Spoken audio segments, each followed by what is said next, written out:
Tapi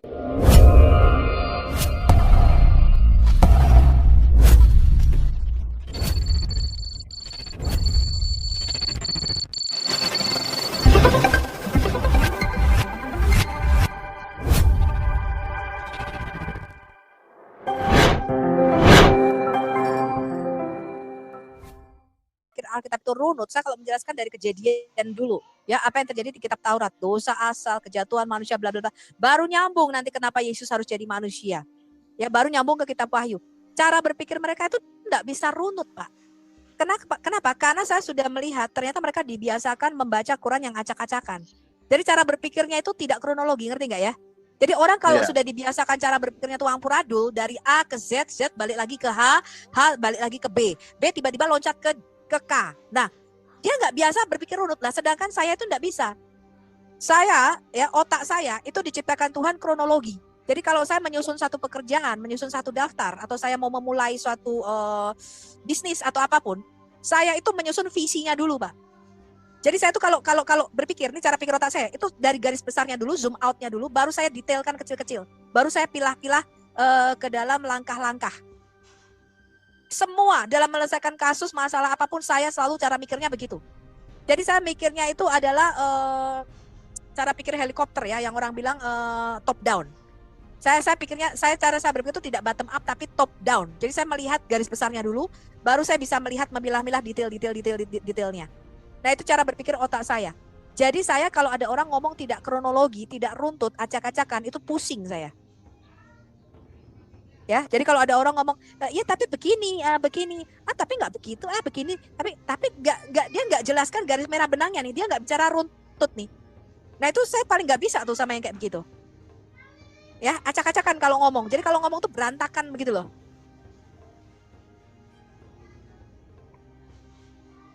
Begitu Pak Kemiri. oke. Ini gimana ini Ibrahim Muslimnya masa sih nggak tahu?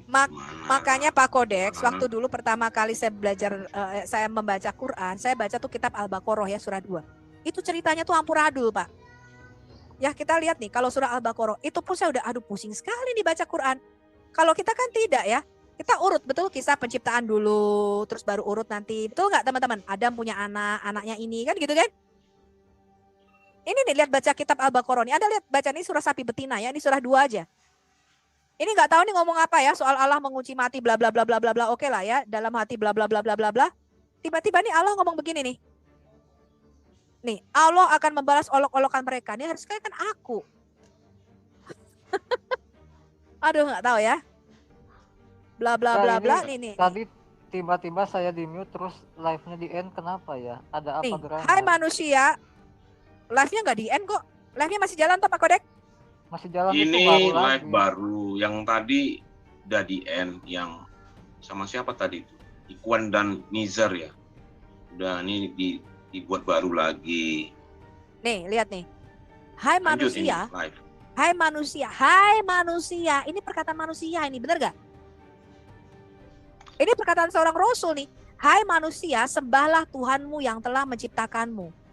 Dan orang-orang yang sebelummu agar kamu bertakwa. Dialah yang menjadikan bumi sebagai hamparan bagimu dan langit sebagai atap. Loh ini kan perkataan manusia ini. Untuk menyembah kepada Tuhan. Maksudnya ini perkataan Allah?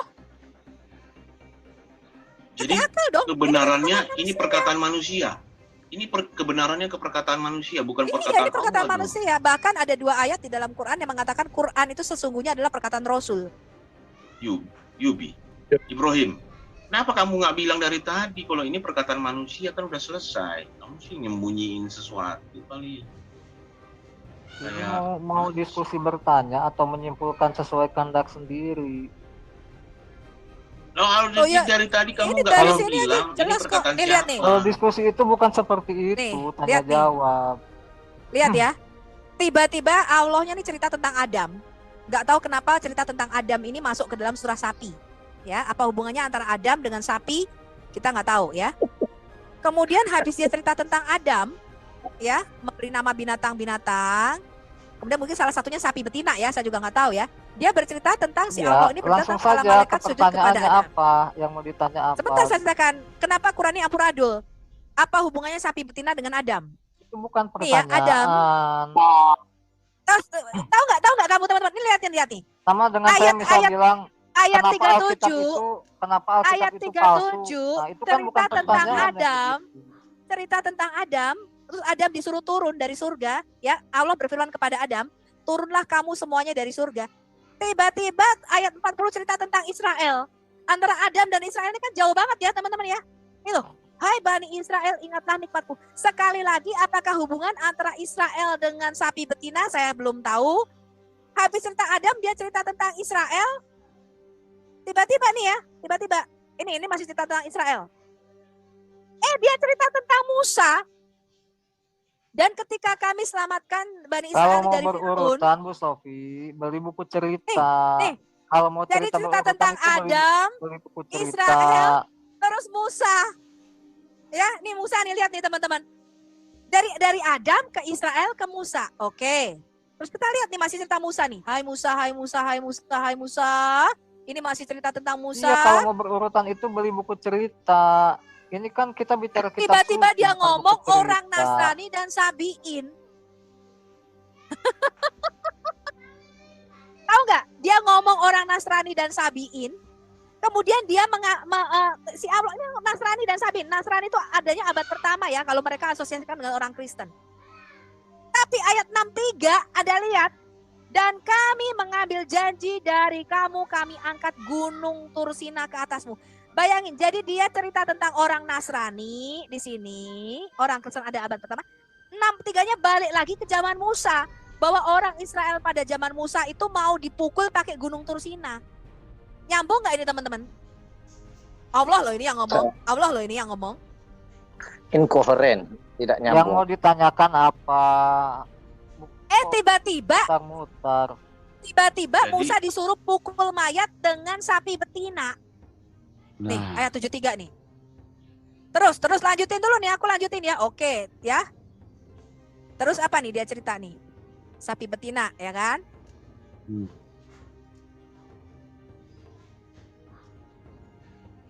Nih. Ini panjang ini surah sapi betina, ini surah paling panjang. Ini Musa ya, masih Musa ya. Tuh kami angkat gunung Tursina. Jadi dia tadi udah ngomong orang Kristen, tiba-tiba dia ngomong lagi orang Israel zaman Musa. Ya. Tiba-tiba nih Allah ngomong begini nih. Barang siapa menjadi musuh Allah, malaikat-malaikat, rasul-rasulnya Jibril dan Mikail, maka sesungguhnya Allah itu adalah musuh orang-orang kafir. Loh, ini apa hubungannya?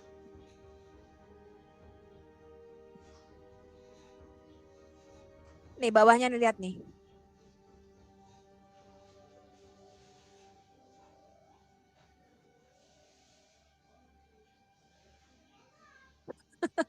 Anda pokoknya pusing dah kalau baca ini.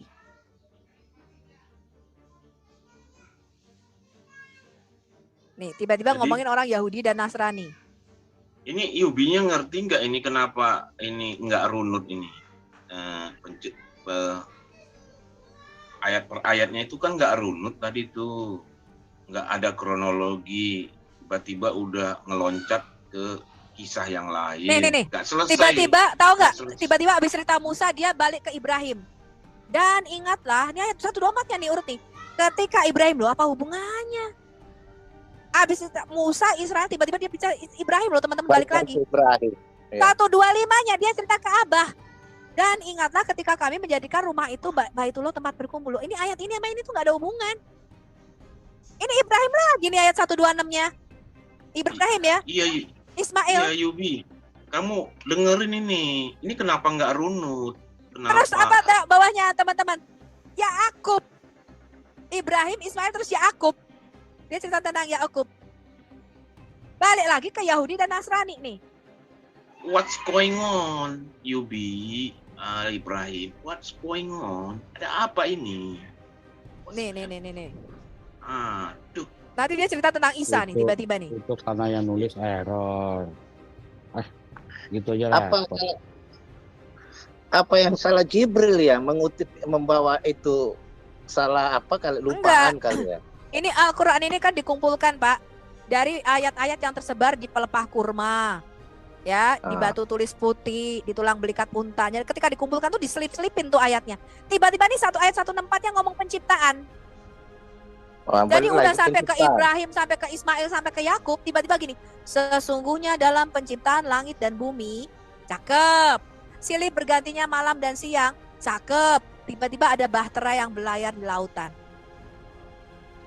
Apa hubungannya nih bahtera sama penciptaan langit dan bumi? Tiba-tiba bahtera berlayar di laut membawa apa yang berguna bagi manusia, nih bawa sembako. Loh ini apa hubungannya nih ayat sebelum ama berikutnya? Dia bicara bahtera yang bawa sembako. Dia bicara tentang hujan dan bicara lagi tentang penciptaan di sini. Ini nggak nyambung ini. Ini ya, kita lanjut nih. Hah? Di satu ayat aja antara satu kalimat dan kalimat berikutnya sering nggak berhubungan. Iya. Apalagi ayat dengan ayat. Tiba-tiba ngomongin kisos. Wasiat loh, ngomongin kisos wasiat apa hubungannya coba dengan sapi betina? Wallahu alam ya. Lah tiba-tiba ngomongin bulan Ramadan. Bulan diturunkannya Al-Quran loh, ini udah ngomongin Ibrahim, Adam, tiba-tiba ngomongin Al-Quran diturunkan pada bulan Ramadan. Lah ini kan gak nyambung ini. Kok bisa ada di surah sapi betina? Apa hubungannya ini Al-Quran diturunkan pada bulan Ramadan dengan sapi betina ini? Hah? Ini loh tiba-tiba ngomongin ibadah haji. Kuda ada ibadah haji situ. Kok bisa? Iya, tiba-tiba ngomongin ibadah haji nih. Iya kan? Nih, masuklah kamu Islam yang kafah nih. Balik lagi ke Bani Israel. Udah ngomongin Ka'bah, ibadah haji, ngomongin penciptaan, balik lagi ke Bani Israel nih. Ini nggak nyambung semua ini ayat-ayatnya ini. Apa yang tukang kumpulnya salah ini Bu Sufiatul ya? Iya, tukang kumpulnya ini dia nggak tahu urut-urutannya, jadi asal masukin aja. Bahkan menurut mereka ya, ada ayat-ayat yang turunnya di Madinah dimasukkan ke surat-surat Makkiyah. Loh, ini bicara haid. Kalau ini kita dijadikan satu ya di dalam kitab imamat. Ya, peraturan-peraturan begini, nggak pencar-pencar begini nih. Apa hubungannya nih sapi betina, penciptaan, tiba-tiba ngomongin haid. Haid adalah suatu kotoran. Loh. Tiba-tiba ngomongin istrimu adalah seperti tanah tempat kamu bercocok tanam. Loh. Yang raise hand Bu, ini kita kasih waktu. Yang raise hand Pak Batu Karang boleh bicara biar tahu kita gimana ini situasinya. Aku nggak mau ketawa nanti. Jadi gini Bu. Kita dengar dulu Pak Batu Karang mau bilang apa Pak? Monggo. Ya saya mau bilang kalau memang bisa berpikir logika itu Bakara sama Ali Imran ya. Coba lihat sejarahnya. Ini baru Al-Baqarah nih. Iya, makanya pada murtad. Penulisnya kan murtad. Apa kata penulisnya? Yang ditulisnya tuh tanpa pengetahuan Mr. M. Harusnya kalau orang yang berlogika nih terlalu dipaksakan nih dibikin. Tiba-tiba begini nih ayat 245-nya nih Al-Baqarah. Siapakah yang mau memberi pinjaman kepada Allah? Loh, kok ini Pak yang benar pinjaman? Tiba-tiba ada pegadaian. Iya sebentar. Ya, gue ngomong dulu. Gimana? Tadi Pak Batu Karang tuh agak salah ngomong tadi. Jadi yang benar itu yang nulisnya kan murtad. Kenapa? Karena dia bilang yang ono nggak tahu apa-apa selain apa yang gue tulis, kan begitu. Itu yang benar begitu. Ya. Lebih kurang begitu Pak. Sekarang ya lebih kurang begitu. Lah terus kalau ini ditampilkan jelas-jelas dia penulisnya sudah ngakui. Terus dia murtad. Ya, letak kebenarannya di mana? Tahu nggak? Tiba-tiba ayat 247-nya ngomong tentang Talut. Talut ini di dalam Quran sama dengan Raja Saul. Pusing nggak lu? Ini di ayat 247 nih ngomong tentang Raja Saul. Nih. Ceritanya ketuker sama Gideon. Jadi Raja Saul yang Talut ini membawa tentaranya keluar. Sesungguhnya Allah akan menguji kamu dengan suatu sungai. Lah ini kan cerita Gideon, benar nggak teman-teman? Iya. Ya betul. Ini gimana nih? Tiba-tiba cerita tentang Raja Saul yang ceritanya keliru pula dengan Gideon. Ini siapa nih yang nulis Al-Quran ini? Hah? Iya, Kok bisa Abdul amburadul? berat. Tahu nggak? Habis cerita Saul, Abdul bawahnya berat. cerita tentang Isa. Nih loh teman-teman. Cerita tentang Isa putra Maryam. Gimana lu nggak pusing baca Quran? Gue tanya. Hah? Habis cerita tentang Talut yang adalah Raja Saul. Tapi ceritanya keliru dengan Gideon. Tiba-tiba dia cerita tentang Isa dan Maryam. Pantesan mereka pada nggak tahu arti Al-Quran. Kalau saya tanya, kamu tahu nggak artinya? Nggak tahu artinya. Kenapa? Mereka nggak boleh tahu artinya. Pusing, yang Ya, penting baca aja huruf Aku Arabnya. mau nanggapi tadi kan Bu Sofi bilang Alkitab itu tulisan manusia. Artinya bukan firman Tuhan apa bagaimana? Alkitab itu semua tulisan manusia. Tidak ada yang tidak tulisan manusia. Nih saya kasih tahu kamu ya apa itu Alkitab. Yang saya Ya. tanya firman Tuhannya atau tidak, firman Tuhan atau bukan. Tidak semuanya perkataan Tuhan di situ. Terus Nggak semuanya. yang firman Tuhannya yang mana? Nih saya kasih tahu kamu apa itu Alkitab. Lu jelas dong kalau firman Tuhan ya. Tuhan berfirman. Kan di situ ditulis. Berfirmanlah Tuhan. Betul nggak teman-teman?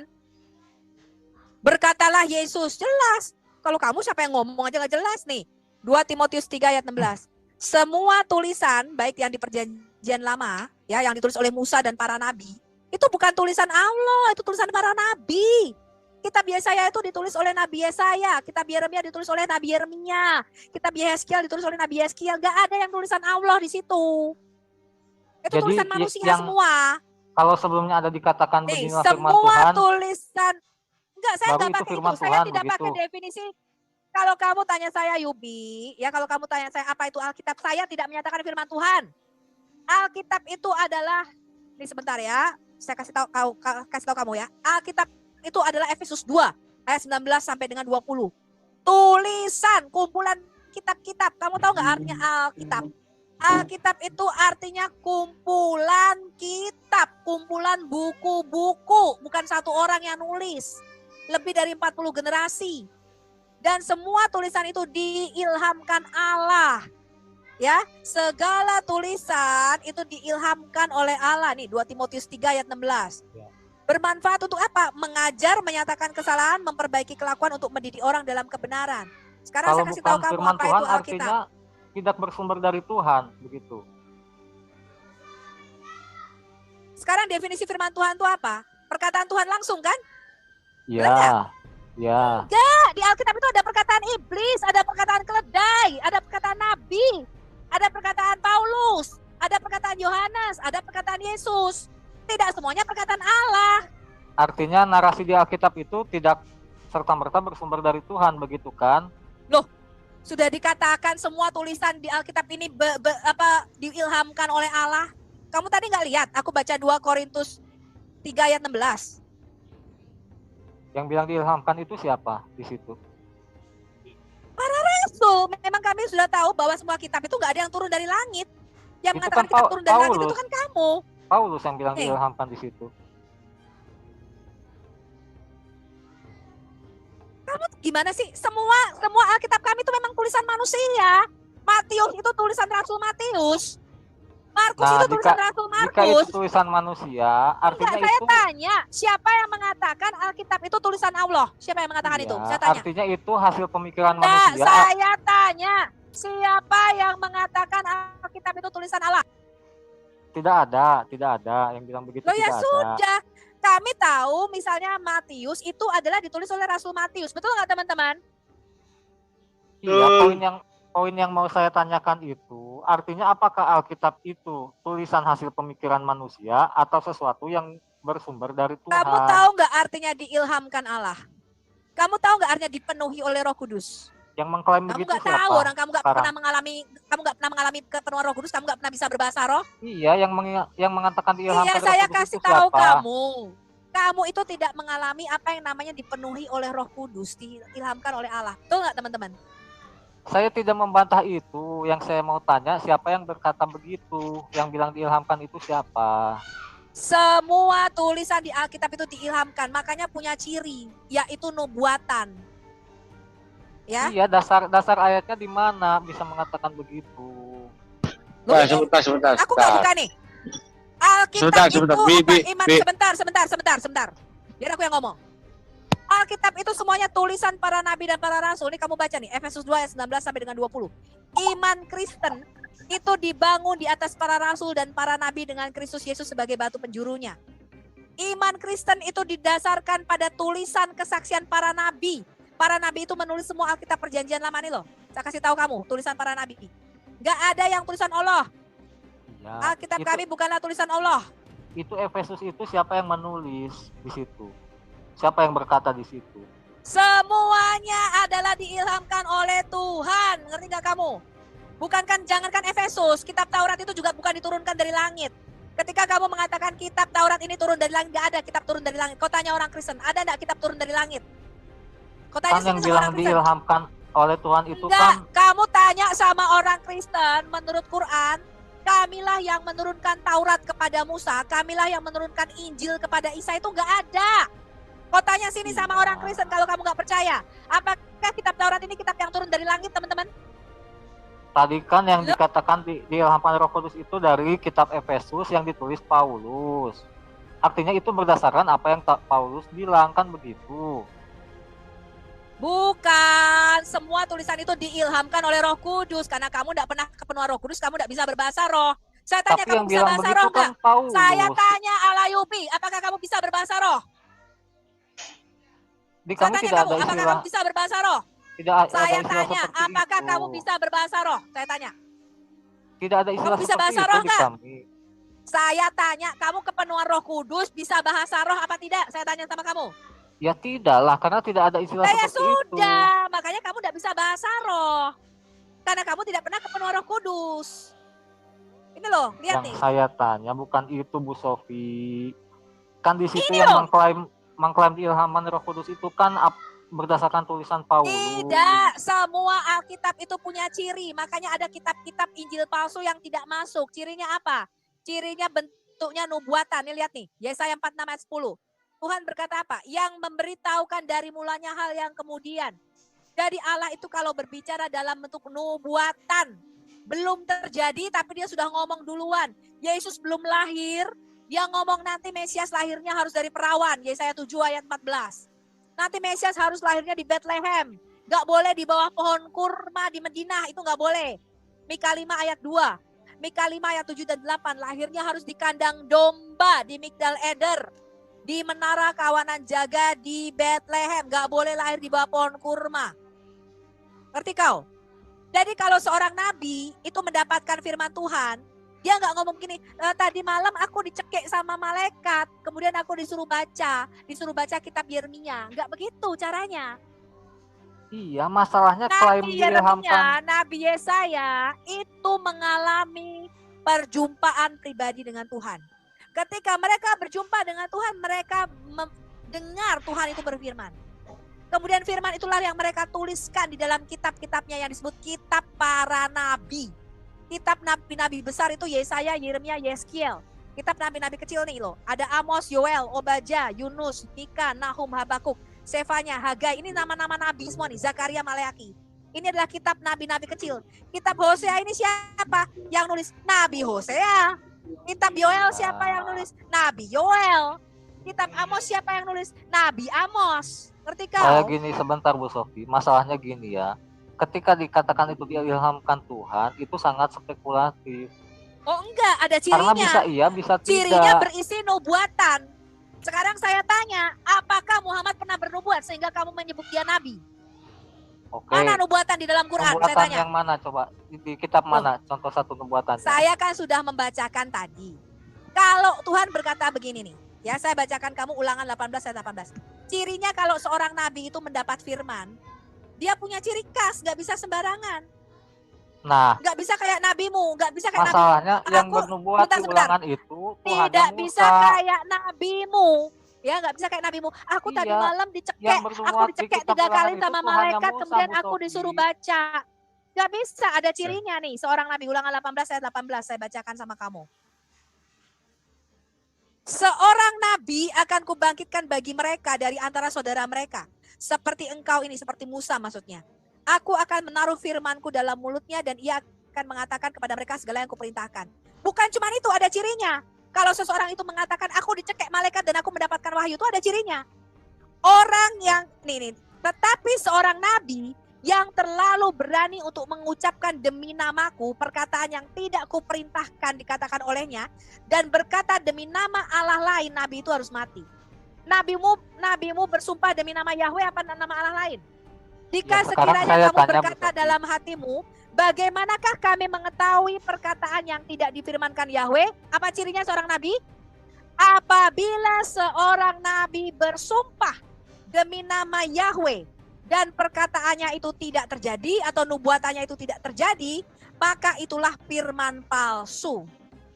Yang Berarti bernubuat ada di- dua ciri seorang nabi. Yang pertama, harus bersumpah demi nama Tuhan, demi nama Yahweh. Ya. Nabimu enggak. Nabimu bersumpah demi buah tin, buah yang zaitun, demi bernubuat kuda di berlari kitab ulangan ini siapa? terengah-engah. Yang bernubuat di kitab ulangan ini siapa, Bu Sofi? Loh, ini kamu nggak lihat nih perkataan Tuhan nih? Ini kamu nggak lihat nih? Ini kamu nggak lihat? Iya, Lalu itu kan berkatalah artinya Tuhan Tuhannya kepadaku. Musa. Tuhannya Musa, betul kan yang bernubuat di situ kan? Bukan, kamu ini bodoh apa bodoh sih? Kok bukan? Nabimu kenal nama Yahweh apa enggak? Saya Enggak, tanya jangan dulu, ke situ nabimu dulu, jangan ke situ dulu. Enggak. Cirinya seorang nabi adalah satu, berkata demi nama Yahweh. Nabimu kenal nama Yahweh enggak? Saya tanya dulu. Muhammad tahu enggak nama Tuhannya Musa adalah Yahweh? Di situ kan yang bernubuat Tuhannya Musa. Jawab dulu pertanyaan saya. Apakah nabimu Muhammad kenal Tuhan Sementara Musa kan yang Bu bernama Sofi- Yahweh? Bu Sofi Tuhannya Yesus. Kan gak nyambung. Jawab dulu pertanyaan saya. Apakah nabimu Muhammad kenal nama Yahweh? Saya tanya. Di Quran tidak ada istilah Yahweh. Ya sudah, berarti nabimu nabi palsu. Karena cirinya saya seorang tanya nabi bukan adalah itu. bersumpah demi nama Yahweh. Dan harus bernubuat. Kalau tidak bernubuat itu Iya. namanya tukang jualan martabak. Ngerti kau? Masalahnya yang bernubuat di ulangan itu Tuhannya Musa. Sementara Bu Sofi kan Tuhannya Yesus katanya. Kamu jawab dulu. Nabimu nabi palsu kan berarti? Jawab. Nabimu nabi Nggak ada palsu kan? Gak ada kaitan Nabimu ke situ. nggak kenal Yahweh kan? Loh, cirinya seorang nabi itu harus bernubuat demi nama Yahweh. Nabimu kenal nggak nama Yahweh? Saya Kan tanya, udah saya mana jawab, nama Yahweh dalam Quran? tidak ada istilah Yahweh di Quran. Ya sudah, itu. berarti nabimu nabi palsu. Karena cirinya harus mengenal nama Yahweh. Sekarang Bu Sofi jawab pertanyaan saya. Itu kan di situ yang Nabimu bernubuat bernubuat Tuhannya nggak? Musa. Saya tanya. Nabimu bernubuat nggak? Kok bisa kamu sebut nabi? Enggak, Saya kenapa tanya. Bu Sofi Kenapa mengambil Muhammad nubuat Tuhan? disebut nabi padahal dia nggak pernah bernubuat? Bukan. Kenapa Kenapa Bu Sofi Muhammad disebut nabi mengambil padahal dia nggak pernah nubuatan bernubuat? dari Tuhannya Musa, sementara Bu Sofi kan Tuhannya Yesus? Itu yang saya tanya. Kamu bodoh apa enggak sih? Alkitab Kristen itu dari Kejadian sampai Wahyu nggak, teman-teman? Saya tanya dulu nih. Iya. Halo, Alkitab Yang Kristen itu bernubuat dari di- Kejadian sampai Wahyu apa enggak? Saya tanya. Yang bernubuat di ulangan itu Tuhannya Musa Saya atau tanya. Yesus? Kalau memang kamu menyembah Tuhannya Musa, kalau memang Tuhannya Muhammad sama dengan Tuhannya Musa, kenapa kitab Quran tidak dijadikan satu dengan Alkitab Perjanjian Lama? Gak ada yang poin ke arah sana dari pertanyaan saya. Loh ya berarti palsu, agamamu tuh palsu. Kamu yang tidak mau menyembah saya Tuhannya tekankan Musa. di sini. Kalau kamu menyembah Tuhannya Musa, mengapa Quranmu tidak dijilid jadi satu dengan Alkitab Perjanjian Lama? Kalau yang bernubuat Tuhannya Musa, kenapa bukan Yesus yang bernubuat di situ? Bu Sofi Tuhannya Musa atau Yesus? Kamu bodoh apa goblok ya? Nubuatan itu di Perjanjian Lama, Perjanjian Baru itu penggenapan. Di Perjanjian Lama itu ada 8.362 nubuatan. Yesus itu bukan bernubuat, dia tuh menggenapi nubuatan, tolol. Yang bernubuat itu Tuhan atau bukan? Lalu siapa Tuhan di ulangan tadi yang Kamu bernubuat jawab itu? dulu, kenapa Muhammad disebut nabi padahal dia nggak pernah bernubuat? Saya tanya, mana nubuatan Muhammad? Mana nubuatan Muhammad dalam Quran? Tunjukin sama Nubuatan saya. Yesus mana? Nubuatan Yesus mana aku tanya? Ada enggak? Alkitab Loh. Perjanjian Lama itu nubuatan. Yesus kan itu bukan penggenapan Yesus. nubuatan. Kan bukan Yesus yang Bodohnya bernubuat nih di orang. situ. Itu kan Tuhannya Musa, Tuhannya Israel yang bernubuat. Kamu bodoh apa tolol ya? Yesus itu adalah Yahweh itu sendiri. Dari mana dikatakan begitu? Nih, Yesaya 40 ayat 3 nih. Saya bacakan kamu Yesaya 40 ayat 3 ya. Memang ketololan ini, tolol tuh anugerah sih Yubi buat muslim. Katanya Yesus Tapi itu jangan kamu firmannya borong. Yahweh. Yang benar itu firman Yahweh atau Yahweh itu sendiri? Kamu jangan loncat-loncat. Kalau teman-teman saya males nih ya. Dia kalau ngomong loncat-loncat. Saya belum selesai satu, dia udah loncat lagi yang lain. Kamu pakai Satu-satu lah. otak ya Yubi ya. Saya mau biar tunjukkan dapat. bahwa Yesus itu Yahweh. Jangan loncat-loncat dulu. Nah, yuk, Bukti kau. dibuktikan Ibu. Nah, dengan ayat ini Yubi, kamu dengerin makanya. Jangan lompat-loncat lah. Lanjut Bu Sofi. Yubi kamu dengerin waktu dijawab. Saya mau kamu membuktikan dengerin. Yahweh itu adalah Yesus itu sendiri. Kau loncat lagi kemana-mana. Kau punya otak nggak? Punya otak nggak kamu? Jawab dulu. Saya nggak mau diskusi dengan orang yang tidak punya otak. Kamu punya otak tidak? Jawab saya. Insya Allah Yubi punya otak ya. Tanya dengerin yang benar. Ya Yubi. Ya udah dia punya otak nih Bu. Saya di mute tadi, bukan tidak mau jawab, saya di mute. Insya Ya kamu Allah jawab dulu. Yubi. Kamu punya otak tidak? Saya paham. Ya punya dong. Kamu punya otak nggak? Kenapa Punya. otakmu itu nggak dipakai? Saya tanya. Kenapa otakmu itu dipensiunkan, ditaruh di toples? Loh, jangan framing, langsung aja gimana tadi. Ya, sudah jelas ya. Tidak ada itu klaim dalam Quranmu itu kitab Taurat adalah kitab yang diturunkan kepada Musa. Nggak ada itu. Taurat itu tidak pernah diturunkan kepada Musa. Taurat itu ditulis oleh Musa 38 tahun di Kades Barnea, di padang gurun Kades Barnea. Tadi katanya mau menjelaskan Yesus Yahweh, gimana? Ya, tidak ada itu kitab Injil diberikan ketika Isa masih nenen. Surah 19 ayat 30. Injil itu bukanlah kitab, bukan buku. Injil itu artinya kabar baik. Jadi klaim-klaim Quran itu semuanya bohong. Tidak pernah ada yang namanya kitab Taurat diberikan kepada Musa. Ya, di dalam hadis-hadismu dikatakan Allah menulis di Lauhul Mahfuz Taurat dan diberikan 6 lembar kepada Musa, 2 lembarnya ditarik balik ke Allah. Itu tidak pernah ada. Musa tidak pernah diberikan lembaran-lembaran Taurat. Iya, Itu sekarang bohong. Bu Sofi tolong jelaskan Yesus itu YHWH atau Surah firman 19 YHWH. ayat 30 yang mengatakan Isa ketika masih nenen, dia menyusu pada payudara Maria diberikan kitab bernama Injil dan dijadikan nabi. Itu bohong. Tidak pernah ada kitab Injil yang diturunkan apalagi diberikan kepada Isa yang kau samakan dengan Yesus Kristus. Ngerti? Ngerti kau Jangan Yubi? lompat. Pakai otakmu. Iya, silakan balik ke Pakai tadi. otakmu. Tidak Balik ke ada yang tadi bayi yang gimana? bernama Isa yang diberi kitab di dalam Alkitab kita. Ngerti kau? Iya, silakan lanjutkan yang tadi. Kayak gitu masih kau percaya lagi sama Quran. Aku heran sama kalian ya. Isa Loh. diberikan kitab ketika masih bayi dipercaya.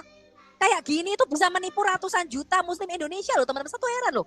Ketika saya baca Quran aja saya ngerti loh. Ini kan bukan firman Tuhan, ini tulisan manusia ini. Masa Bu Sofi kayak gitu kamu tuh gak bisa Bu ngeliat. Sofi tidak jadi berkata Yesus itu YHWH. Tidak jadi Bukan, berkata saya begitu. tanya sama kamu. Isa masih diberi kitab ketika masih di dalam kandungan. Surah Al-Maidah 110, surah 5 ayat 110 diajar menulis. Kitab Taurat dan Injil ketika masih dalam kandungan. Diberi kitab ketika masih bayi, masih nenen. Itu kira-kira masuk otak, masuk akal apa enggak? Aku tanya. Ya silahkan jawab dulu dong satu-satu kok lompat-lompat. Tadi katanya jangan lompat-lompat. Kan Itu belum aja sudah menunjukkan dijawab. Quran ini penuh dengan hoax. Ya, saya baca itu aja ketawa loh teman-teman. Nah, kalau ada orang Kristen masih mengatakan kita menyembah Allah yang sama dengan Muslim, itu gobloknya keterlaluan. Triple goblok. Ya, kalau ada orang Kristen yang menyatakan kita menyembah Allah Subhanahu wa taala itu triple goblok. Ya, karena Allah kita tidak pernah memberikan kitab yang namanya Injil, judulnya Injil kepada baby Jesus. Pada waktu baby Jesus masih nenen. Gak ada itu baby Jesus dikasih kitab Injil. Itu kebodohan yang hakiki. Bu Sofi, masalahnya tadi kan Bu Sofi mengutip kitab Ulangan. Ya, sebagai jadi nubuatan kalau ada orang Tuhan. Kristen yang di YouTube nonton, yang di TikTok nonton ya, masih ada orang Kristen yang percaya ada kitab judulnya Injil diberikan ketika Isa nenen, itu gobloknya double 3 pangkat 3 tuh Makanya gobloknya. harus jelas Goblok, dulu goblok, Tuhan, goblok. Tuhan Bu Sofi itu Goblok Tuhannya pangkat Musa atau 3. Yesus. Kan gitu pertanyaannya. Ya, jadi klaim-klaim Quran itu tidak benar ya. Teman-teman Kristen itu harus lihat lagi, ya belajar tentang Islam. Jangan mau dibodohi dengan kultus ajaran Islam ini. Nah, kan Ya? tidak mampu menjawab. Lari-lari gimana sih? Saya nggak lari-lari. Ya, Ya, ini kalau lihat nih, begitu Yesaya 40 ayat jelaskan. 3. Sabar, diam kau. Aku nggak ngomong sama kau nggak punya otak. Yesaya 40 ayat 3 mengatakan apa? Ada suara yang berseru-seru, persiapkanlah di padang gurun jalan untuk Yahweh. Siapa yang akan usul ke dalam dunia, teman-teman saya tanya? Siapa yang akan datang ke dalam dunia? Tuhan Yesus. Yahweh, ini loh, lihat nih. THUAN ini besar, ini kitab LAI nggak menerjemahkan, tetapi bahasa aslinya ini Anda baca nih. Siapa yang dilahirkan? Yahweh, siapa yang lahir ke dunia? Yahweh, ini bisa lihat nggak nih? Ya. Bisa lihat nggak? Tuhan ini siapa di sini? Halo? Berarti Yahweh itu Yesus. Saya nggak tanya kamu, saya tanya orang Kristen. Siapa yang lahir ini persiapkanlah jalan di padang belantara, jalan bagi Yahweh. Siapa ini teman-teman? Yod He Vav He ya. Jelas ini. Ini saya klik, ini Yehovah. Yehovah. Ya. Siapa itu Yehovah. Yahweh? Siapa itu Yahweh? Luruskanlah di padang belantara jalan raya bagi siapa itu Yahweh? Yahweh adalah Allah kita. Allah kita bukan Allah Subhanahu wa taala Tuhan negeri Mekah pemilik batu hitam Ka'bah. Allah kita Yahweh. Kemarin saya di TikTok ada banyak sekali ya, ada banyak orang Kristen yang nggak tahu kalau nama Allah kita itu Yahweh. Saya prihatin loh. Mereka mengatakan nama Allah kita tuh Allah Subhanahu wa taala itu, sama dengan Muslim. Kristen Sekarang loh teman-teman, pertanyaannya Yahweh bayangin. itu Yesus atau bukan, Bu Sofi? Langsung Diam dulu. jawab saja. Tadi kita sudah melihat nubuatan Yesaya 40 bahwa yang akan lahir itu Yahweh. Sekarang kita baca Yohanes 1 ayat 23. Ketika orang bertanya kepada Yohanes Pembaptis, kamu siapa? Apakah kamu Elia? Apakah kamu nabi yang akan datang itu? Apakah engkau Mesias? Yohanes Pembaptis menjawab apa? Bukan. Tetapi akulah suara orang yang berseru-seru di padang gurun. Luruskanlah jalan bagi siapa? Kyrios. Siapa itu Kyrios? Yahweh. Ya, jadi Yesus itu disebut Kyrios. Kalau ada teman-teman yang berkata, mana Yesus itu kan Kyrios, Tuhan, mana Yesus itu Yahweh? Ini jawabannya. Yesaya 40 ayat 3 dan Yohanes 1 ayat 23. Seperti yang telah dikatakan Nabi Yesaya. Tadi lihat ya, dalam Yesaya 40 ayat 3. Jadi Yohanes itu lahirnya 6 bulan lebih dulu untuk mempersiapkan jalan bagi kelahiran Yesus. Sekarang kita lihat bagaimana kelahiran Yohanes Pembaptis. Ya, bagaimana Yohanes Pembaptis ini lahir. Kita lihat dulu dalam kitab Lukas, ya.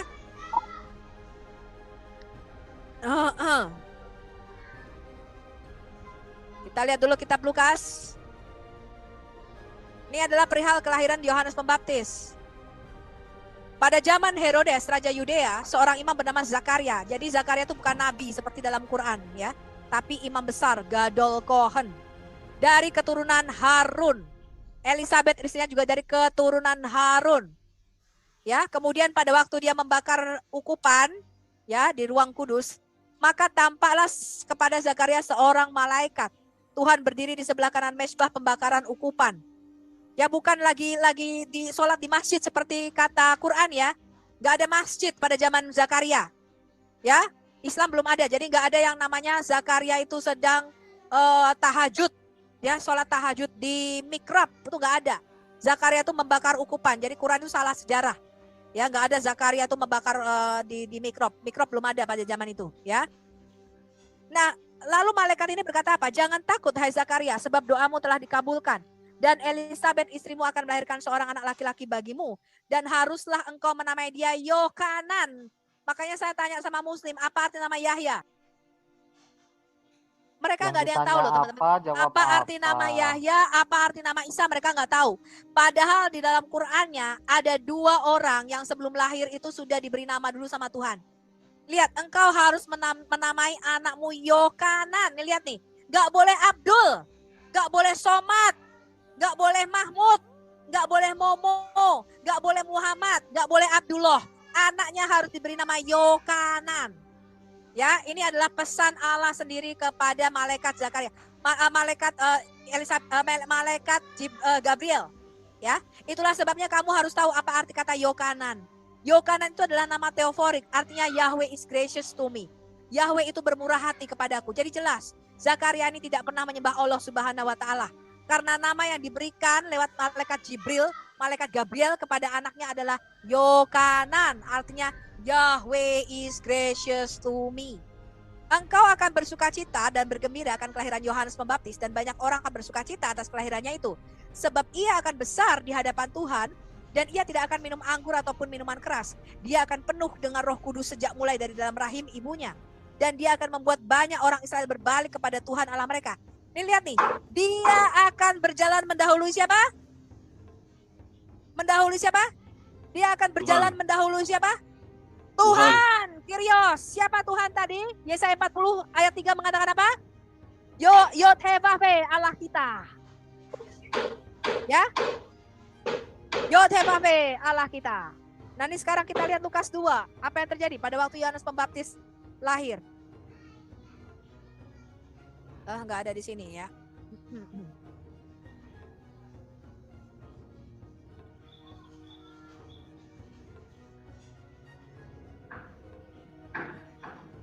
Baru 6 bulan kemudian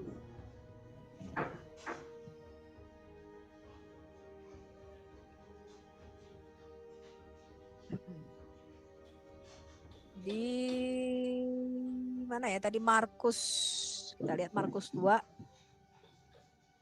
Zakaria, Lukas, kita lihat Lukas. Saya mau kasih tahu kamu nyanyian Zakaria nih.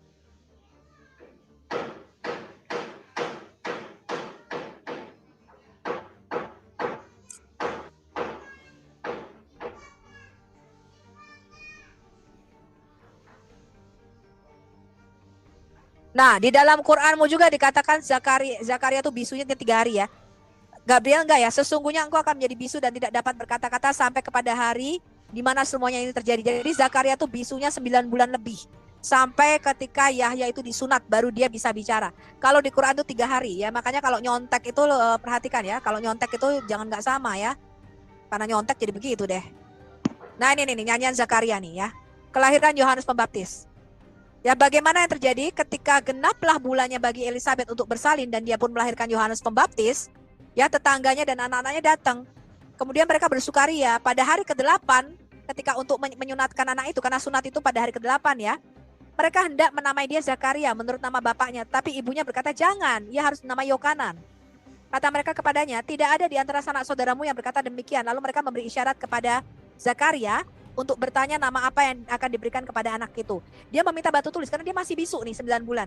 Lalu Zakaria menuliskan namanya ialah Yohanan dan mereka pun heran semuanya. Seketika itu juga terbukalah mulutnya dan terlepaslah lidahnya. Lalu Zakaria bisa berkata-kata dan memuji-muji Allah. Nah ini kok tiba-tiba kok bisa jadi 3 hari bisu itu cerita dapat ngarang dari mana itu Quranmu Yubi? Hah? Dan ketika Zakaria penuh oleh Roh Kudus. Dan ketika Zakaria penuh dengan Roh Kudus lalu bernubuat katanya apa? Terpujilah Allah Israel, ia melawat umatnya, dia membawa kelepasan. Dia menumbuhkan apa? Tanduk keselamatan bagi kita dalam keturunan Daud yaitu Maria ya.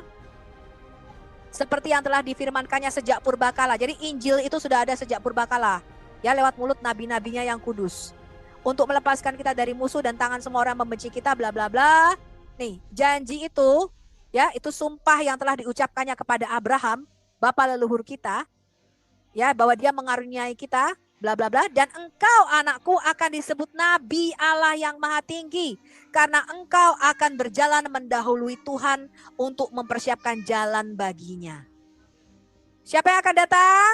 Sesuai dengan Yesaya 40 ayat 3, Yahweh Tuhan kita.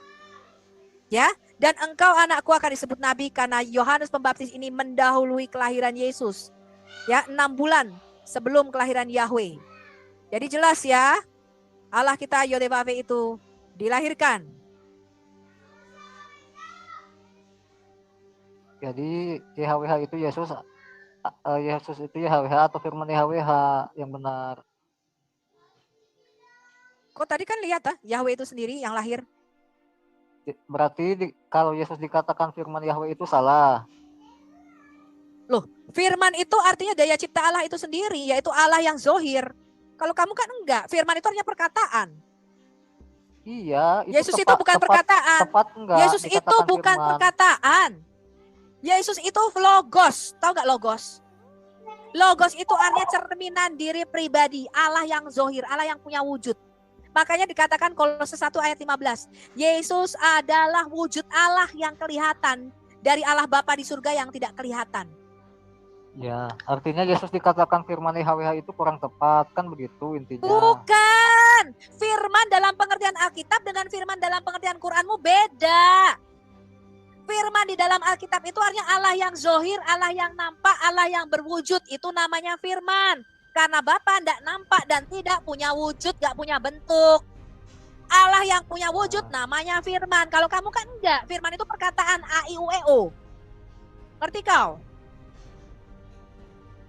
Ya, gak apa-apa. Saya kan cuma nanya. Ya gak apa-apa kalau dikatakan Yesus itu Yahweh Firman kan itu bukan A, I, U, E, O.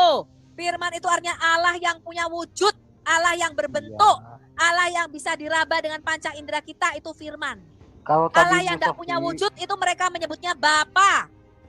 Ngerti kau? ya, Orang kalau Bu Israel Sofi menyebut bilang, Allah yang tidak bisa dilihat itu Bapa. Allah yang dilihat mereka menyebutnya firman. Itu arti firman, yaitu Allah yang kelihatan. ya, kalau tadi Dan bilang A-I-U-E-O. YHWH itu sama dengan Yesus ya nggak apa-apa. Itu kan keyakinan Bu Sofi gitu loh. Ya. Jadi apakah YHWH ini sama dengan Allah Subhanahu wa taala enggak, Yubi? Sofi. Gimana itu? Biar nggak tumpang tindih nih. Nggak salah paham dan salah Iya, mengerti kenapa juga. saya tanya ketegasan tadi? Karena kan tadi di awal Bu Sofi itu mengutip nubuatan di Ya. kitabnya Musa. Dari penjelasan Ibu Sofi tadi, apakah Allah Subhanahu wa taala samakah dengan Yehova tadi? Menurut Yubi Nggak gimana sama. dulu? Allah itu pakai hijab. Tuhan kita enggak pakai hijab. Gimana? Yubi Tuhan dulu yang coba. kita sembah tidak Bisa menggunakan nikab atau hijab. Kita kan Sedangkan meyakini Allahnya Islam bahwa itu pakai hijab. Musa dan Isa itu nabi kita juga. Ternyata sama atau tidak? Itu dulu. Musa Jawab itu bukan tegas, nabimu. Musa itu punya artinya keponakan Tuhannya namanya. sama. Bukan, Kalau enggak kita sama. meyakini itu, Enggak Tuhannya sama. sama. Isamu itu pernah Musamu itu pernah mati kesambar petir. Musamu itu punya guru namanya Nabi Khidir. Saya tanya sama orang Kristen, apakah Musa di dalam Alkitab kita punya guru bernama Khidir? Ya. Dah. Pertanyaannya Nggak tahu dari mana sama. Musa itu tidak Walaupun punya. namanya sama-sama Musa, tapi Musanya kamu itu nggak punya guru namanya Khidir. Iya, tahu dari mana Bu Sofi Oh. Nabi Musa tidak punya guru Oh. namanya Khidir? Tahu dari Kalau mana? nggak sama, gimana pendapatmu apa, Ibrahim? Ya karena Gimana? kitab Taurat kami asli, kalau kamu kan palsu. Tuh. Yang saya tanya tahu dari Makanya mana? Quranmu itu palsu, Quranmu itu Quran Duh. palsu, makanya bisa ngarang cerita Musa punya guru namanya Khidir. Itu Tahu dari karangan mana itu hoax. salah? Tahu dari mana itu tidak benar? Karena tidak ada dalam sejarahnya. Itu kan hanya tidak tertulis di Alkitab. Bukan artinya dalam Bukan, Musa tanya-tanya tidak pernah berguru kepada siapapun. Musa pada waktu umur 80 tahun, dia tidak pernah berguru pada siapapun. Dan dia mendampingi orang Israel di padang gurun. Dia tidak pernah berguru kepada Khidir. Ngerti kau? Udah pernah Sampai dia ngobrol. mati di umur 120 tahun, dia tidak pernah punya guru namanya Khidir.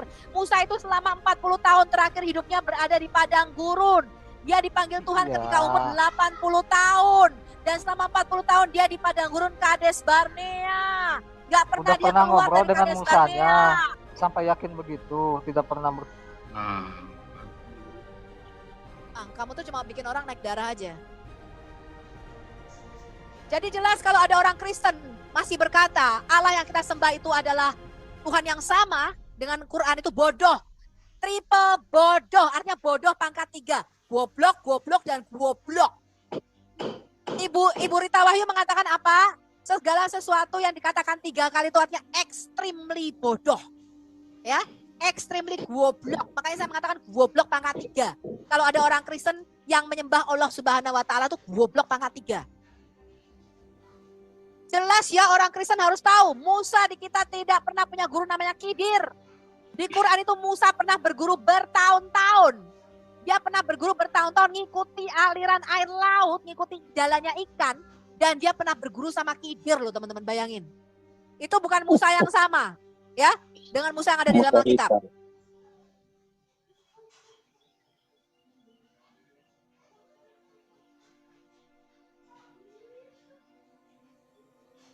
Masih banyak lagi bukti ya. Itu baru satu, udah capek saya teriak-teriak. Yubi, jadi gimana? Itu udah jelas ada perbedaan yang mencolok antara nabi di Al-Quran dengan nabi di Alkitab Bible. So what gitu loh.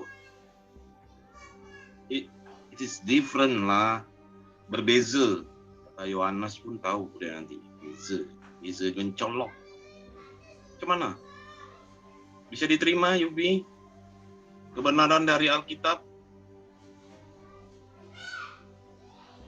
Yubinya mana orangnya? Udah kemana-mana. Sebentar ada, sebentar nggak ada.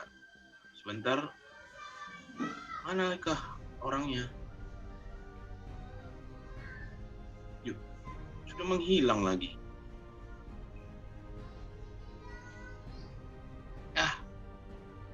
Lah, yang raise hand, Roger. Yang raise hand kan tentu mau bicara, ya silakan. Pak Roger. Halo? Ya. Itu. Ya. Apa yang mau dikatakan, disampaikan? Ada Pak Ali Yubi di sini masih ada nggak? Dia sebenarnya sudah kemana tadi? Sebentar ada, sebentar sekarang udah nggak ada lagi. Ya, Kalau yang mungkin dia mendengar muslim lewat ya, YouTube kali. ada nggak? Yang muslimnya masih ada nggak? Saat ini kalau di Zoom sih enggak, mungkin di YouTube ya. Kalau dicek di YouTube tuh nonton mereka itu. Ini Silakan Pak, saja, siapa namanya ini? Saya Kodeks. Pak Kodek, saya mau ngobrol sama Pak Kodek dulu deh. Oh, Pak Kodek, kemarin lihat KTT G20 nggak? lihat Pak. Lihat ya. Waktu Pak Jokowi sampaikan pidato, Pak Kodek ada simak. Simak juga. Beberapa waktu itu saya masih nonton di lewat YouTube juga. Oke. Nah terus Gitu. Pak Kodek tadi pagi sarapannya apa kalau gitu?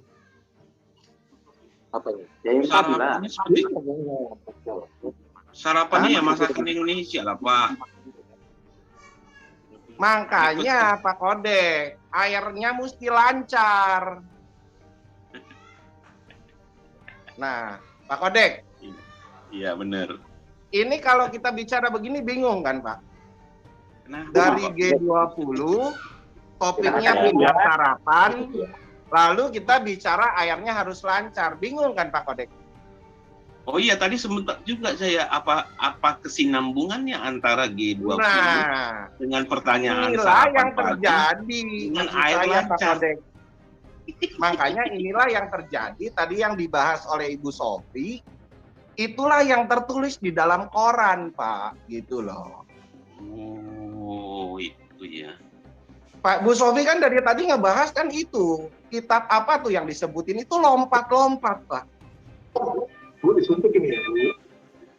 Seperti itu, Ini Pak. bisa membongkar banyak hal ini Pak kalau begini ceritanya. Nah, sekarang Pak Kodek, kalau kita bicara kitab suci kan berarti pengajaran. Kalau kita bicara pengajaran tuh nggak bisa lompat-lompat, Pak. Kita harus terstruktur.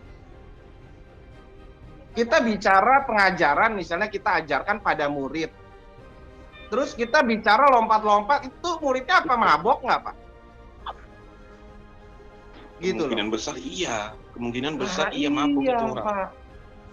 Berarti kalau tadi ditanya, ada yang sampaikan ke Bu Sofi. Bu Sofi, kalau mau berurut, baca aja kitabnya, itu buku cerita. Kan ada yang bicara begitu kan? Ya. Ya, mereka mengatakan kalau yang urut itu skripsi. Jadi kalau Allah itu memang Iya. acak-acakan, Pak. Kalau yang urut kan katanya buku cerita. Masalahnya, Bu, kalau buku cerita aja bisa urut, kenapa koran nggak bisa urut, Bu? Berarti untuk masuk standar buku cerita aja tuh nggak masuk, Bu. Orang bingung gitu loh. Dulu kan kayaknya Pak Roger, ada pelajaran bahasa Indonesia ya waktu kita kecil ya. Kan Iya. ada pembukaan, betul nggak? Pendahuluan, ya kan? Nah. Terus Nah. isi cerita, baru penutup, gitu kan ya? Jadi Nah. orang kan melihatnya jelas kan urutannya. Nah kalau ini kagak, Pak. Acak-acakan, puzzle. Bahkan Muslim pernah berkata memang Bu, Quran itu sebuah puzzle, bayangin puzzle. Oke. Dan barang siapa yang bisa mengurutkan puzzle itu berarti dia mendapatkan hidayah dari Allah. Oke. Ya kok kurang kerjaan amat, gue udah pusing ngurusin hidup gue, Betul. nyusun cerita Quran pula. Betul. Kalau kita sedang bicara di warung kopi, seperti saya dengan Pak Kodek tadi, Kita bicara santai, gimana? Udah nonton G20, lalu saya lompat ke sarapan. Bisa memang bicara seperti itu kalau di warung kopi kita bicara santai. Terus air Tapi kan lancar. ini kan konteksnya kalau kitab suci kan pengajaran kan. Harus terstruktur dong. Ada misi yang mau disampaikan, bukan bicara asal ngalor ngidul gitu loh. Jadi kalau nggak terstruktur, untuk standar buku cerita aja udah nggak masuk tuh. Kalau misalnya itu mau diterbitin, nggak ada yang mau terbitin tuh, Bu. Itu kalau standarnya buku cerita. Nah, ini kitab suci. Nah, pertanyaan Bu Sofi tadi, kenapa yang seperti ini kok bisa mempengaruhi banyak orang? Kita tahu, Bu, jawabannya. Karena dari dulu kan tidak pernah diterjemahkan, baru akhir-akhir ini, Bu, diterjemahkan. Kalau nggak ada artinya kan berarti gimana orang mau paham, Bu? Cuman apa itu? Orang cuman katanya digiring, di framing seolah-olah benar seperti itu. Ya jadi orang mau percaya konteksnya tuh seperti itu loh. Gitu loh. Nah, Iya betul. lalu menjawab. Dulu tuh kan kayaknya nggak pernah diterjemahin ya. Dulunya kan mana boleh, Bu, diterjemahin, Bu. Waduh, mana boleh. Makanya ada yang 40 tahun, dia bilang gini, di TikTok banyak, di TikTok, di Zoom kemarin gini. Bu Sofi belajar Islam berapa lama? 4 tahun, gue bilang. Saya 40 tahun, Bu. Saya dari bayi, dari lahir sudah jebrol Islam. Saya cuma tanya satu ayat dalam Quran. Dia nggak tahu. Dia ngomong selama 40 tahun saya baru tahu ada ayat ini dalam Quran. Jadi mereka itu ternyata cuma belajar bahasa Arab, belajar tajwidnya, panjang pendek nadanya, tapi artinya nggak tahu, Pak. Bahkan di TikTok ya Pak, kalau saya tanya, rata-rata nih di TikTok, saya sudah berapa bulan di TikTok ya bersama dengan Jeki Sembiring dan Mikana. Saya tanya tuh mereka tuh nggak ngerti Quran loh Pak. Kamu tahu Ya. Quran, ada yang bisa baca, ada yang nggak bisa baca. Tapi rata-rata nggak tahu artinya. Kalau sampai mereka diberi pengertian seperti sekarang ini, Ya, murtad udah Pak maka Indonesia. murtad massal itu akan terjadi. Jadi saya menyimak yang disampaikan Ibu Sofi ini, masukan aja. Daripada membahas satu hal dengan Al-Yubi sampai lelah seperti itu, Bu Sofi, lebih baik dibuatkan seperti Pak Alfred Soru, Bu. Jadi ringkasan dari pertanyaan-pertanyaan Muslim dijawab terhadap kekristenan, tapi juga dari Bu Sofi dibikin juga pertanyaan-pertanyaan dari Kristen, Bu, yang mereka tidak bisa jawab. Jadi hal ini yang akan menggemakan kecerdasan, Bu. Orang-orang yang tadinya tidak mengerti Quran karena belum diterjemahkan akan semakin cerdas, Bu, gitu. Karena kan tindakan ini kan tidak bisa dalam waktu yang singkat, Bu. Harus memakan waktu orang itu tercerahkan gitu. Harus ada satu media gitu supaya orang Pantesan dulu simple, Quran tuh gitu. nggak boleh diterjemahkan teman-teman. Soalnya kalau diterjemahkan tawarnya pada murtad. Oh pasti. Tadi Pak Al-Yubi itu kan omongan Bu Sofi selalu dipotong karena Bu Sofi itu sifatnya membuka tabir. Tapi Al-Yubi itu selalu menutupi dengan tanya Yahweh Yesus, Yahweh Yesus. Karena kalau Bu Sofi terus bicara seperti itu makin jelas, Bu, makin terang, Bu, gitu loh. Jadi ya seperti itu kenyataannya. Mereka itu kan ya sekarang logika ya. Kita kan Pak Bom itu sering bicara. Kenapa sih ngebahas-bahas Alkitab? Ya kan? Ngapain? Harusnya setiap umat itu membahas kitabnya, dalami cara ngaji, kata Pak Bom seperti apa gitu loh. Oke, terus ada yang jawab kemarin di Pak Bom, dia bilang, Pak Dani itu yang jawab. Itu kan Pak Bom pendeta. Di semester 4 kan ada belajar itu tentang agama lain perbandingan. Di semester 4. Ya saya jawab dalam hati, Bu, kesempatan ini. Di dalam sekolah teologi, itu pelajaran cuma di semester 4. Nah kok Anda setiap hari belajarnya? Itu kan bukan sesuatu yang penting gitu. Belajar tentang perbandingan kepercayaan orang lain itu hanya sekedar tahu. Nah kok Anda setiap hari pelajarin Alkitab? Kenapa nggak sekalian dibaptis gitu loh? aneh itu Bu, nggak masuk di logik gitu loh. Nah mereka itu sengaja untuk mencari kelemahan, tujuannya ya untuk menutupi kelemahan mereka yang sungguhnya ada, Bu. Kalau kelemahan kita kan mesti dicari-cari karena kita kan sudah sempurna, Bu. Sudah sempurna, jadi mesti dicari itu apa yang lemahnya. Yang mereka Nah, cari kalau itu mereka begini tuh loh. udah benar-benar lemah, Bu. Itu Nggak usah dicari, udah kenapa terang benderang gitu, Bu. enggak, mereka carinya begini. Itu kenapa di Markus kurang lebih kira-kira 6 hari, yang di sana kurang lebih kira-kira 8 hari, yang di kitab Matius 6 hari. Kenapa di Lukas menulisnya kurang lebih 8 hari, kenapa Matius menulisnya setelah hari yang ke-6? Iya. Itu yang kita cari, mana yang benar. Jadi mereka cari itu. Yang ini jumlahnya 4.000, yang sini 40.000, mana yang benar? Itu Iya. yang mereka cari. Mesti dicari, Bu. Karena secara garis besar kita udah nangkep message atau pesannya itu udah ketangkep banget, Bu. Logiknya udah dapet, jadi mesti dicari-cari, Bu. Nah, kalau mereka kan logiknya aja udah nggak ketemu, Bu. Sekarang saya mau ngomong gini, Bu. Penutup singkat. Disampaikan bahwa ajarannya adalah ajaran yang menyempurnakan. Ya. Nah, sekarang kalau ajarannya yang menyempurnakan, dari dulu orang menikah banyak istri, ya kan? Tuhan Yesus menyempurnakan dengan hanya satu pasangan. Sebenarnya dari dulu Musa pun mengatakan harus satu pasangan, cuman karena kebebalan manusia seperti itu.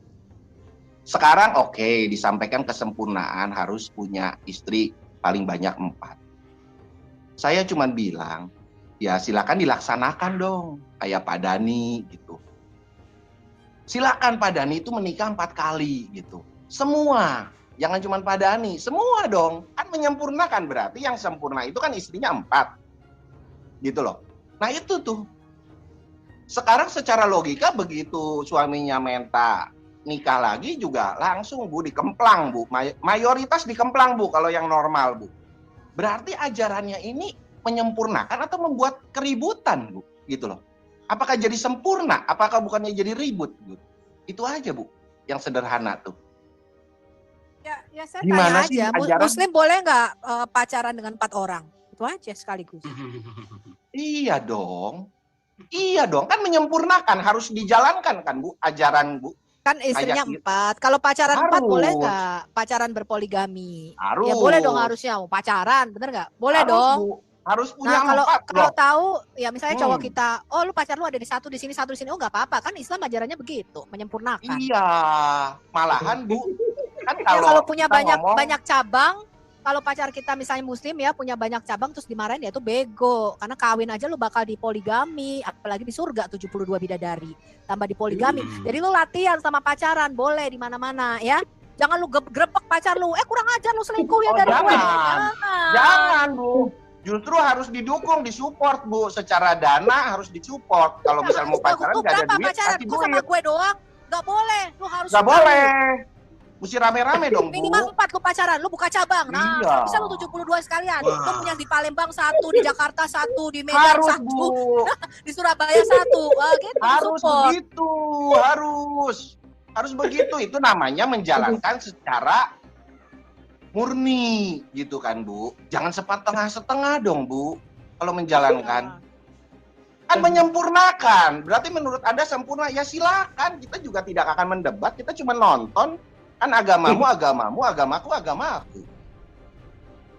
Logik lah yang bicara, logik lah yang akan membuktikan gitu loh. Dan tambahan kalau bisa cari pasangan yang kecil-kecil, kan teladan, Bu. Pemimpin itu bukan cuma bisa bicara, tapi teladannya harus diikuti dong. Teladan itu lebih bicara lebih banyak daripada mulut loh. Cari usianya yang di bawah 10, kan ada teladannya. Kenapa tidak diteladani?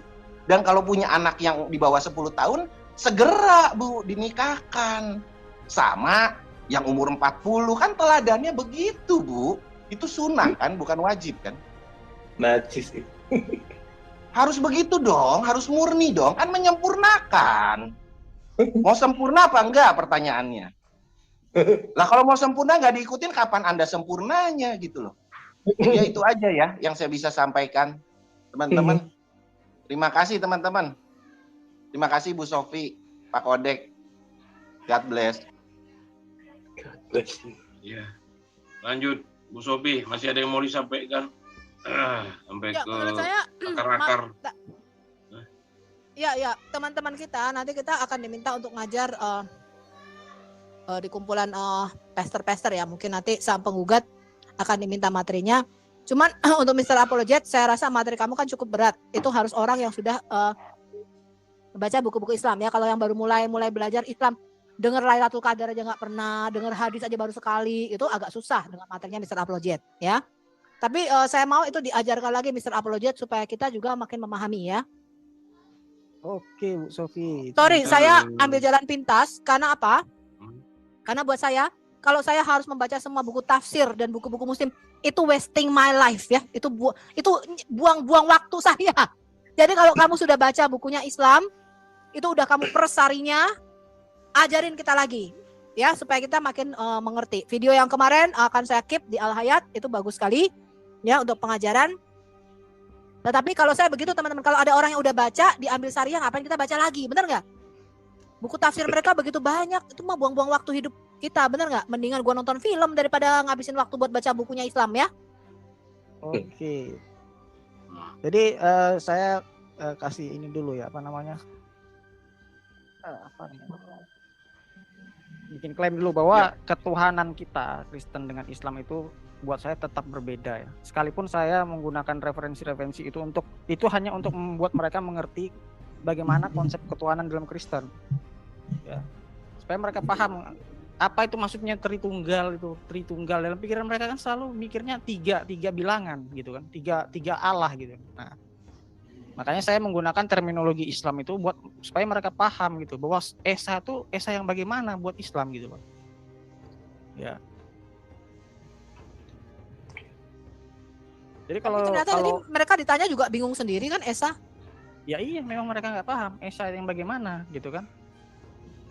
Apakah Esa tanpa ada punya firman? Ya? Apakah Allah itu Esa tanpa punya kehendak? Lah kalau dia punya firmannya berbeda dengan zatnya, itu sudah tidak Esa lagi namanya. Kalau kamu menganggap Esa itu tunggal mutlak gitu, maksud saya tunggal mutlak dalam artian ya benar-benar apa ya, tunggal tanpa ada apa-apa gitu lah. Nah, berarti yang nggak perlu ada sifat kalau kayak gitu.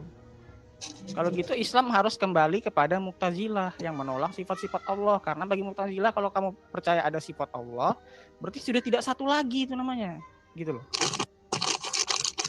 Kembalilah kalian ke sana. Ya aku mau nanya dong, kalau menurut Mu'tazilah itu bahkan Allah nggak bisa berfirman ya? Jadi Allah itu semuanya menulis dengan pena, betul nggak? Iya, dengan kolam. Muhammad mereka. Allah nggak bisa berkata-kata.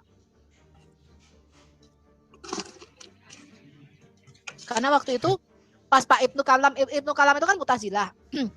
Dia kok pemahamannya bisa Allah itu nggak pernah berfirman, maksudnya nggak pernah berkata-kata. Dia tidak mempunyai sifat berkata-kata.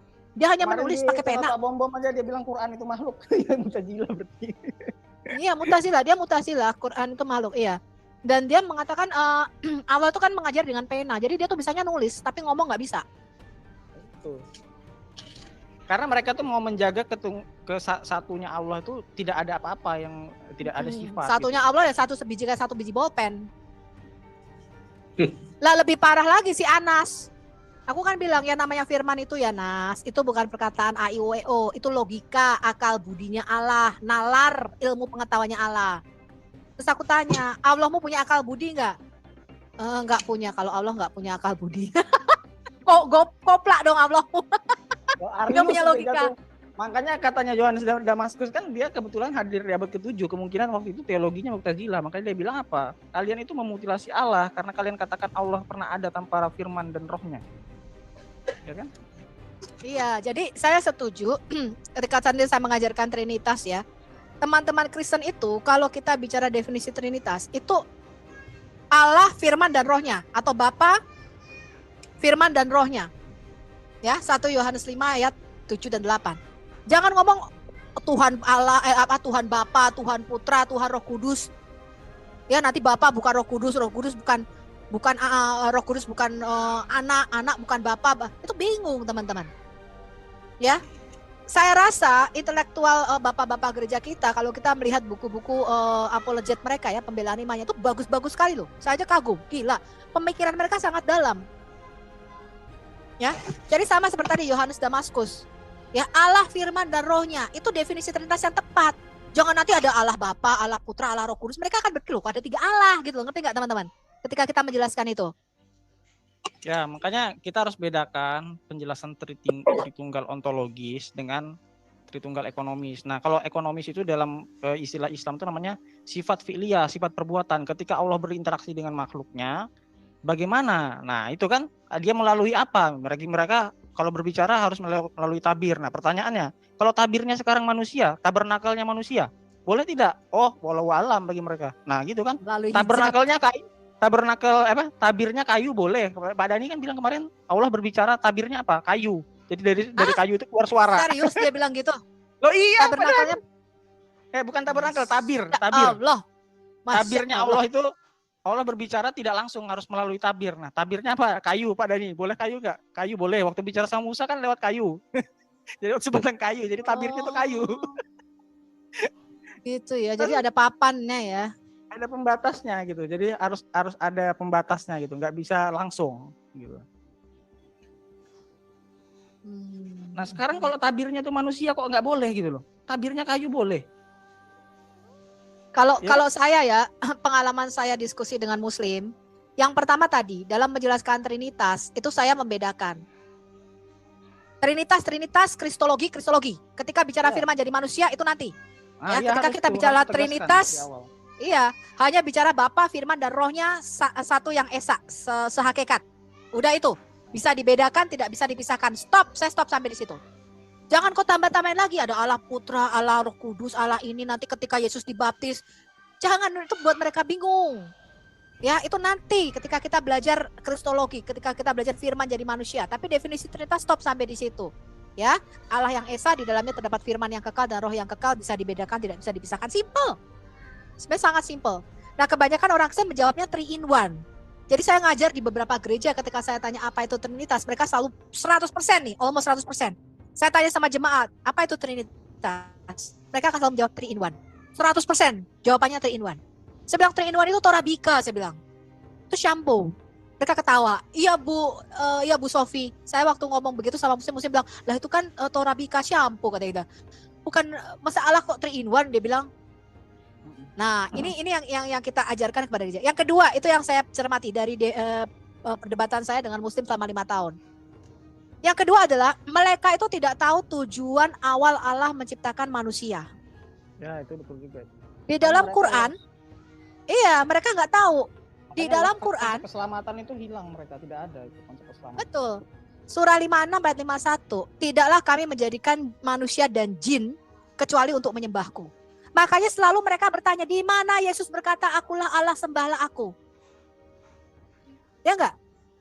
Karena apa? Konsep yang di-brainwash-kan ke dalam otak mereka, itu adalah tidaklah aku menjadikan manusia dan jin kecuali untuk menyembahku. Jadi kalau Yesus itu mengklaim dia Tuhan, dia itu Allah itu Allah Subhanahu wa taala. Ini rantai polimer di otaknya mereka ya. Saya kasih tahu Anda nih. Ya, ketika kita menyebut Yesus itu Tuhan, di dalam otaknya mereka Yesus itu Allah. Kalau kamu mengklaim Yesus itu Allah, berarti dia itu adalah Allah Subhanahu wa taala. Nah, Allah itu berkata, tidaklah kami menjadikan manusia dan jin kecuali untuk menyembahku. Makanya mereka selalu menuntut, mana perkataan Yesus, akulah Allah, sembahlah aku. Makanya saya ngamati, kenapa ya kok cara. Jadi kita tuh harus mengamati di balik pertanyaan mereka, kita tuh harus melihat isi otaknya ini apa sih. Ketika saya melihat, oh pantesan karena mereka kehilangan tadi rencana awal Allah. Padahal di dalam Alkitab tidak pernah ada perkataan Allah kita yang mengatakan tidaklah kami menjadikan manusia dan jin kecuali untuk menyembahku. Betul? Betul. Bahkan ketika di dalam surat Toha, surat 20 ayat 14, cerita Musa bertemu dengan Allahnya mereka, Allah itu berkata, sembahlah aku, tidak ada Allah kecuali aku. Lah ketika kita baca Keluaran 3 di mana Musa bertemu dengan Allah, Allah tidak pernah mengatakan sembahlah aku. Kenapa enggak? Allah berkata, bukalah kasutmu, tempat yang kau injak itu kudus. Ketika Musa bertanya, ketika dia melihat Tuhan itu udah takut. Kemudian Tuhan tidak berkata sujudlah sembah, enggak perlu, Musa udah otomatis. Tuhan nggak pernah ngomong, akulah Allah Musa, sujudlah kamu menyembah aku. Enggak. Musa berkata, siapa engkau? Tuhan berkata, akulah Allah nenek moyangmu, Allah Abraham, Allah Ishak, Allah Yakub. Aku telah mendengar keluh kesah orang Israel dan aku datang untuk menyelamatkan mereka. Jadi kata-kata itu enggak pernah ada. Musa, akulah Allah, sembahlah aku. Lah ini yang mereka tuntut, teman-teman. Karena mereka tuh kehilangan kitab Taurat. Nggak ngerti untuk apa Allah itu menjadikan Adam. Kejadian 1 ayat 26 sampai 28 yang saya dengung-dengungkan terus. Ya. Tuhan nggak menjadikan kita dan jin untuk menyembah Dia. Tuhan menjadikan kita itu partner. Tuhan menjadikan kita itu Tuhan atas bumi ini, imam dan raja. Makanya ketika Tuhan berjalan-jalan dengan Adam di Taman Eden, kamu tidak pernah membaca di dalam kitab kita. Ketika Tuhan turun di Taman Eden, dia berkata, Adam, akulah Allah, sembahlah aku. Pernah kamu baca kitab itu? Ayat itu? Enggak pernah. Enggak ada ya. Tuhan itu nanya, bercakap-cakap dengan Adam di hari yang sejuk. Dam, hari ini monyet ngapain, Dam? Monyet nakal, Tuhan nggak mau makan pisang. Tadi udah aku kasih pisangnya. Oh, ya udah, kamu urus tuh monyet-monyetnya. Terus ngapain lagi? Ikan hari ini bertelur banyak kali, Tuhan. Oh iya, pantesan namanya aja duck, ya kan? Telurnya banyak. Itu Tuhan ngomong-ngomong sama Adam. Kok baca kitab Kejadian, ada nggak Tuhan bicara sama Adam? Adam, aku datang, akulah Allah Adam, sembahlah aku. Ada Tuhan ngomong gitu? Itu ada satu nih Bu. Ada dari sebelah. Namanya Samsul Sayang City.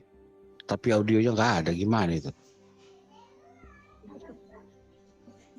Jadi itu loh, kehilangan kitab Taurat ini loh. Makanya kenapa ya kok mereka pola pikirnya bisa begitu?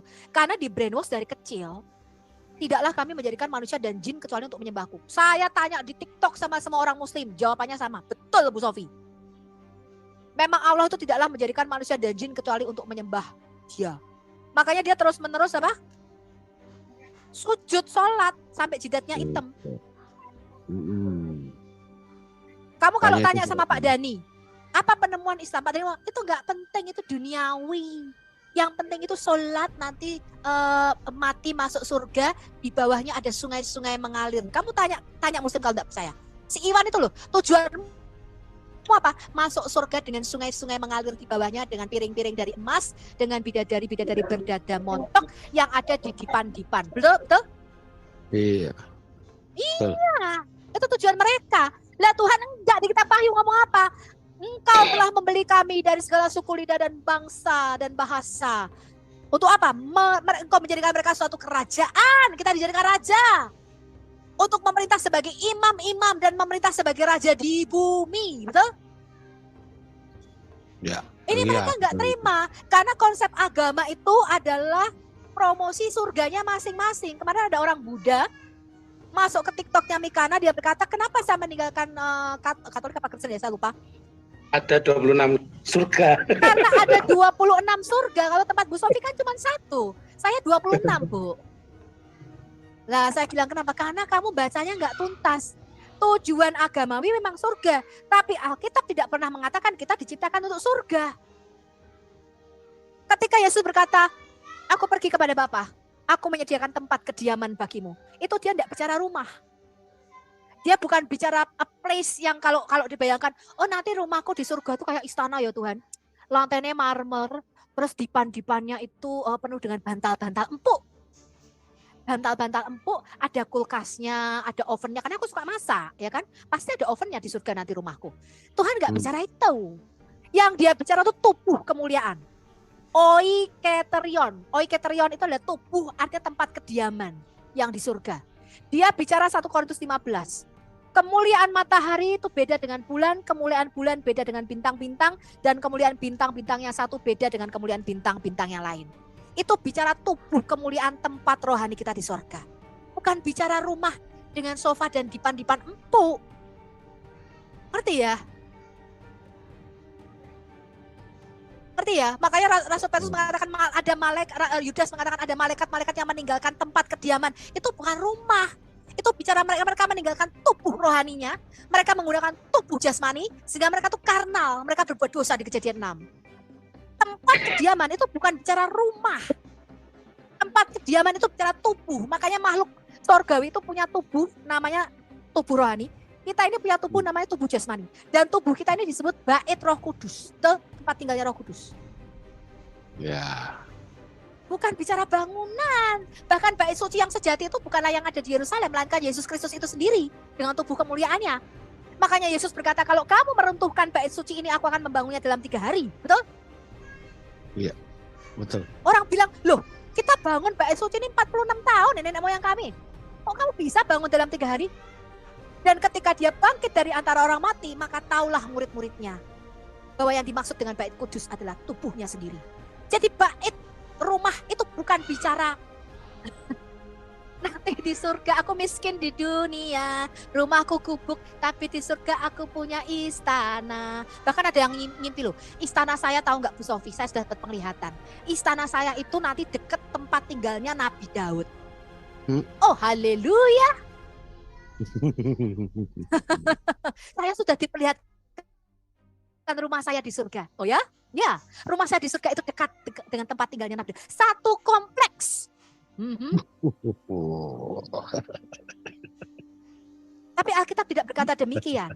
Tuhan bukan bicara mengenai istana-istana, rumah-rumah dengan sofa-sofa di surga. Dia nggak bicara itu. Dia bicara tentang tubuh kemuliaannya dia siapkan bagi kita. Dia bangkit bagi kita supaya kita yang bersatu di dalam iman kepada anaknya. Kita dijadikan serupa dengan gambar anaknya. Makanya Rasul Paulus nanti ngomong gini. Makanya aku tidak tahu nanti keadaan kita bagaimana kelak, kita nggak tahu. Tetapi yang pasti kita akan jadi serupa dengan anaknya. Tuh.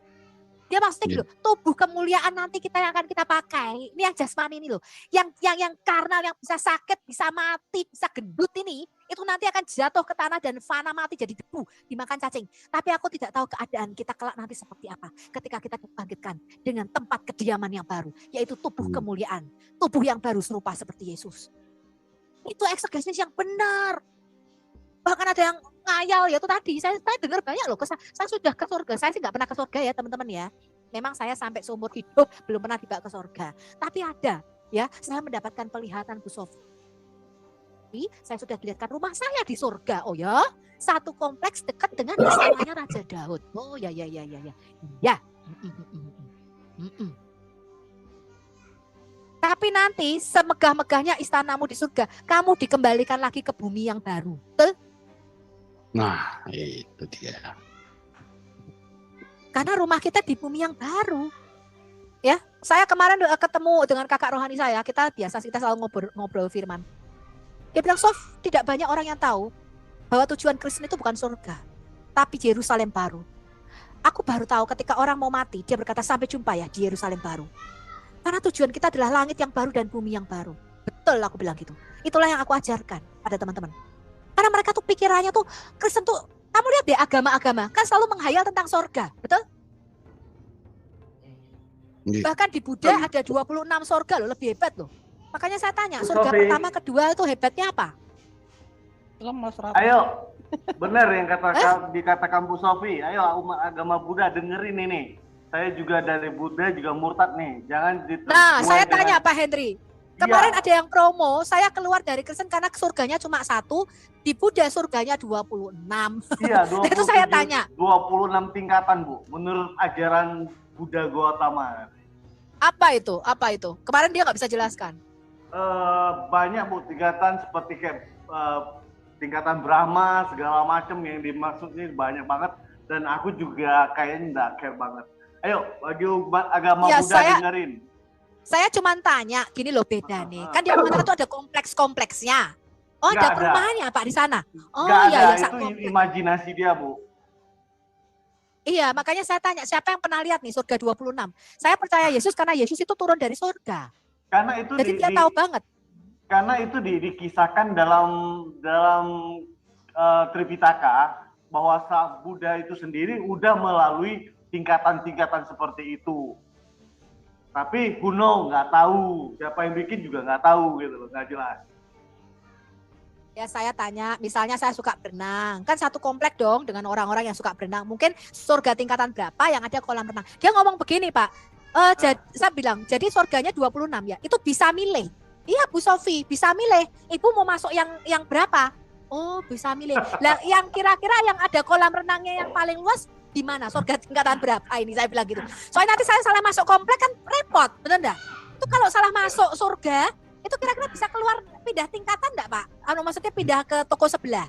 Enggak, tingkatannya itu tergantung taraf kita bertobat, taraf kita bermeditasi, kesucian kita tuh tingkat berapa. Itulah yang nanti menempatkan posisi kita di alam mana gitu. Oh, gitu. Berarti bukan suka-suka kita milih dong. Mana bisa? Mau masuk kita ke bioskop aja beli tiket nggak boleh sembarang duduk. Ya itu, makanya saya kan bilang, coba surga tingkatan pertama ini promosinya apa? Ya mungkin surga tingkatan pertama di sini adalah kompleksnya para atlet. Ya, jadi kalau ada suka basketball, bermain tenis, voli, di sini tersedia lapangan-lapangan yang cukup luas. Anda kalau suka, Anda boleh masuk surga nomor 1, kan gitu. Surga nomor 2, misalnya apa? Kan gitu. Bagi Anda yang suka berkebun, di sini surga nomor 2 disediakan tempat-tempat kebun bunga mawar yang bagus-bagus. Nah, yang suka-suka berkebun pertanian masuk surga tingkat 2, kan gitu. Wes, makanya saya Bu tanya. Taufik galak tapi kocak juga ya. Belum tahu. Bu Sofi. Bu, kalau sukanya kawin, surga mana, Bu? Tapi kalau 26 itu kayaknya surga tingkatan berapa tuh ada kawin mengawinkan ya, Pak? Betul nggak? Nggak ada Bu, nggak ada. Oh, tetap nggak ada? Udah, ada, berarti kamu tetap itu udah nggak ada. Oh, nggak ada. Berarti sama penggugat kamu kalau masuk surganya Buddha sama aja jomblo. Jangan berharap kawin kamu di sana ya, tetap jomblo. Surga tingkat berapapun tetap aja jomblo. Biarin, udah amat. Ayo teman-teman agama Buddha, yuk kita murtad yuk. Jangan gitu. Pak Henry boleh tanya nggak tentang Buddhis? Iya, Karena iya, kalau Buddhis saya nggak terlalu banyak, cuma ya mendengar lah Pak pendapat dari biksu. Kalau Buddhis kan tujuan akhir mereka kan akhirnya mereka tuh tidak reinkarnasi lagi kan? Reinkarnasi Pak, kalau di Buddhis itu ada namanya reinkarnasi. Jadi maksudnya hidup gini, itu Pak. kayak didar ulang gitu loh. Iya betul. Maksud saya gini, itu kan karena mereka belum mencapai kesempurnaan, belum mencapai moksa kan. Tapi kalau mereka sudah mencapai kesempurnaan, mereka tidak akan reinkarnasi lagi. Karena bagi mereka reinkarnasi itu adalah sesuatu penembusan dosa. Bukan sekedar penembusan dosa, tapi ketidaknyamanan gitu, Pak.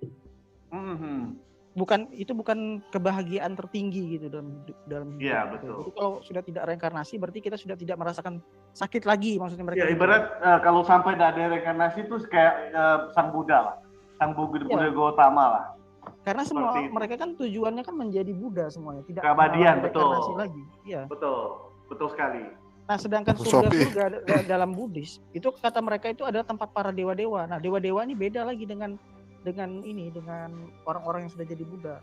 Karena dewa-dewa itu hanya dianggap sebagai makhluk-makhluk yang baik. Sebentar. Ini kayaknya udah keluar topik deh. Udah keluar dari topik utama.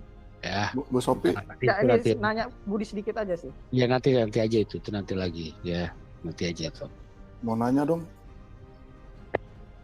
Trik. Lanjut. Bu Sophie. Itu Bu di Kejadian 28 ayat 10 mengenai mimpi Yakub di Betel. Itu dikatakan di situ gerbang surga, Bu. Berarti surganya di mana, Bu? Bisa dijelasin nggak, Bu? Bu Sophie. Halo. Ke belakang kali. Bu Sophie, ke toilet kali. Bu. Masih online kan ini kan? Oh, masih online. Oh iya. Saya sih setuju ya, maksudnya surga itu memang di bumi. Karena memang awalnya itu bumi itu surga waktu zaman waktu penciptaan Adam. Cuma saya ketika baca 3 Kejadian 28 mengenai mimpi Yakub dikatakan saya baca deh ya, karena mungkin ada yang nggak lagi buka ya. Maka Yakub berangkat dari Berseba dan pergi ke Haran. Ya, ke Haran nih. Ia sampai di suatu tempat dan bermalam di situ. Nah, lalu saya singkat cerita, maka bermimpilah ia di bumi ada didirikan sebuah tangga yang ujungnya sampai di langit, dan tampaklah malaikat-malaikat Allah turun naik di tangga itu. Berdirilah Tuhan di sampingnya dan berfirman kepada Yakub, Akulah Tuhan, Allah Abraham nenekmu dan Allah Ishak. Karena tempat engkau berbaring ini akan kuberikan kepadamu dan kepada keturunanmu.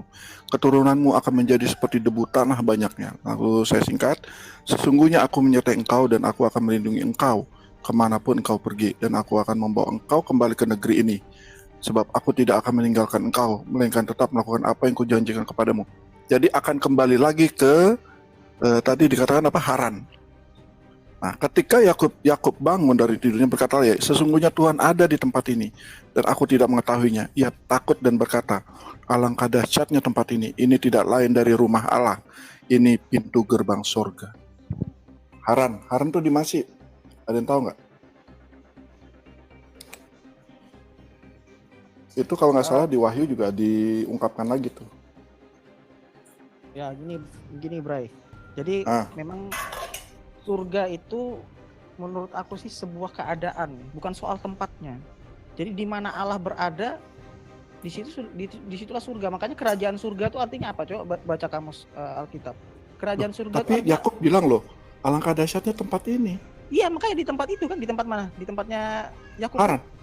Iya, di tempatnya Yakub. Tempat loh, bicara tempat. Iya. Kenapa dia bilang kayak gitu? Karena di situ ada Allah hadir. Iya. Iya kan? Kalau Allah tidak hadir di situ, emang bisa dikatakan surga di situ? Kalau Allah tidak hadir di situ, jadi surga nggak di tempat itu tadi?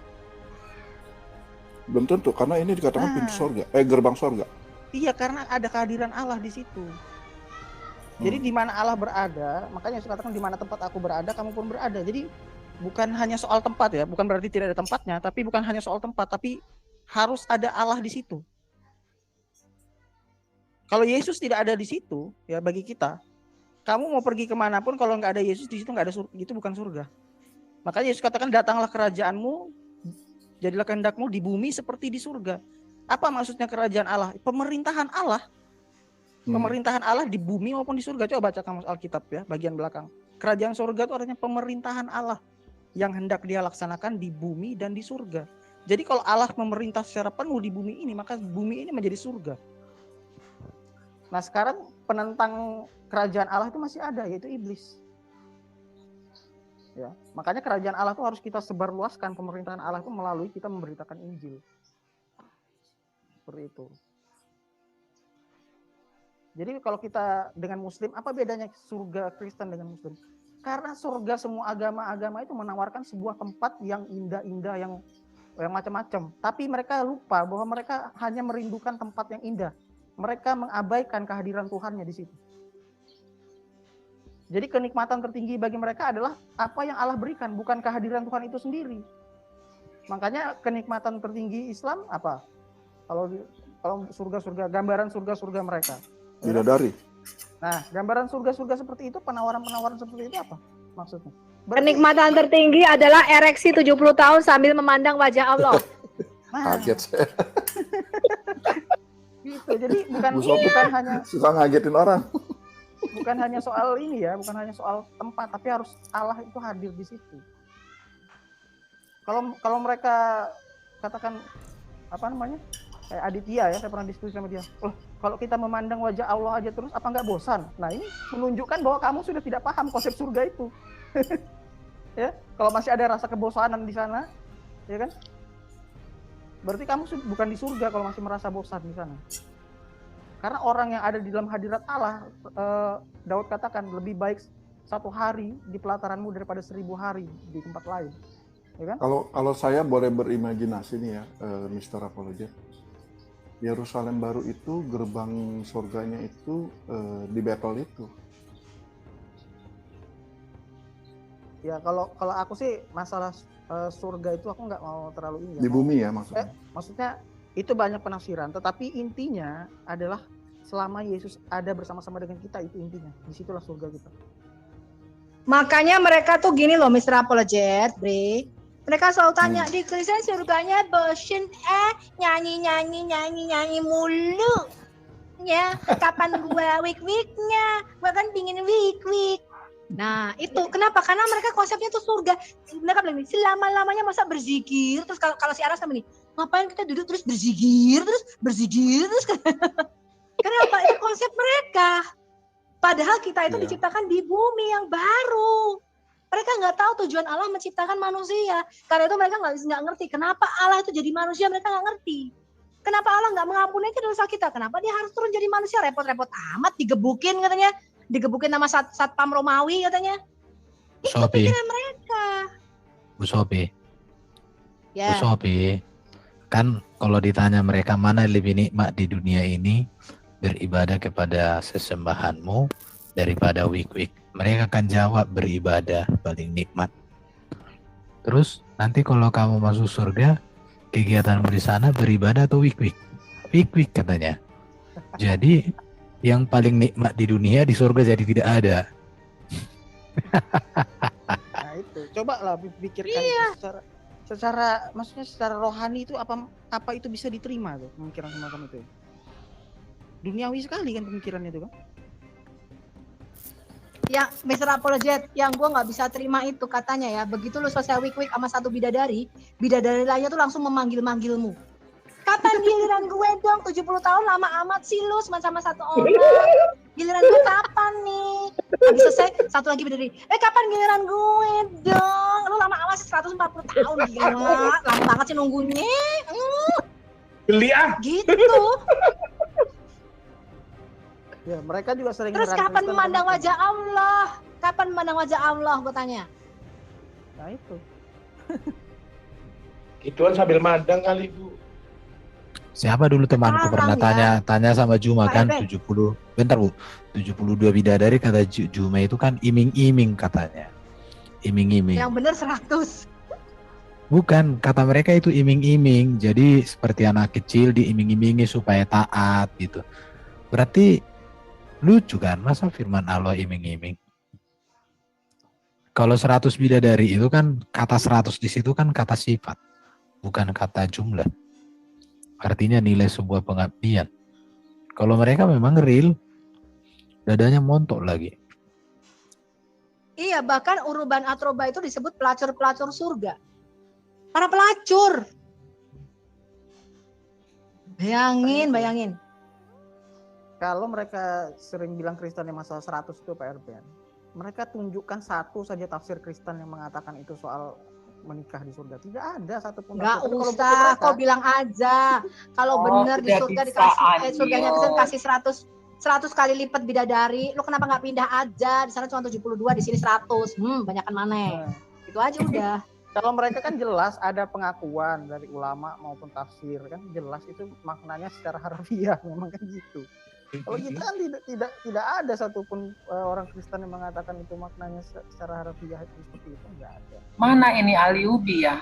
Aduh, ini ahli ubi udah kabur kah?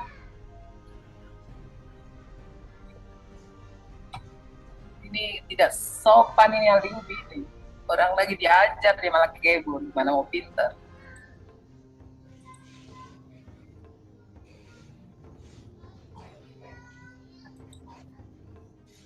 Harusnya ahli ubi itu tadi dengar pelajaran tadi tuh bahwa Yesus ternyata Yahweh. Harusnya dia sudah paling enggak, nggak usah lah dia jadi Islam, nggak usah jadi Kristen, paling enggak agnostik. Keluar aja dari agama dan kemudian dia belajar kembali. Kalau dia pakai otak.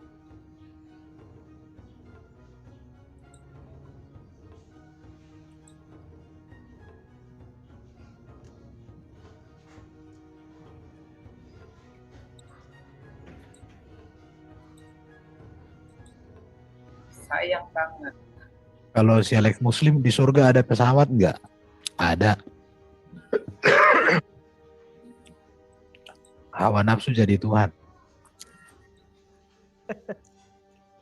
Itu Alex Muslim.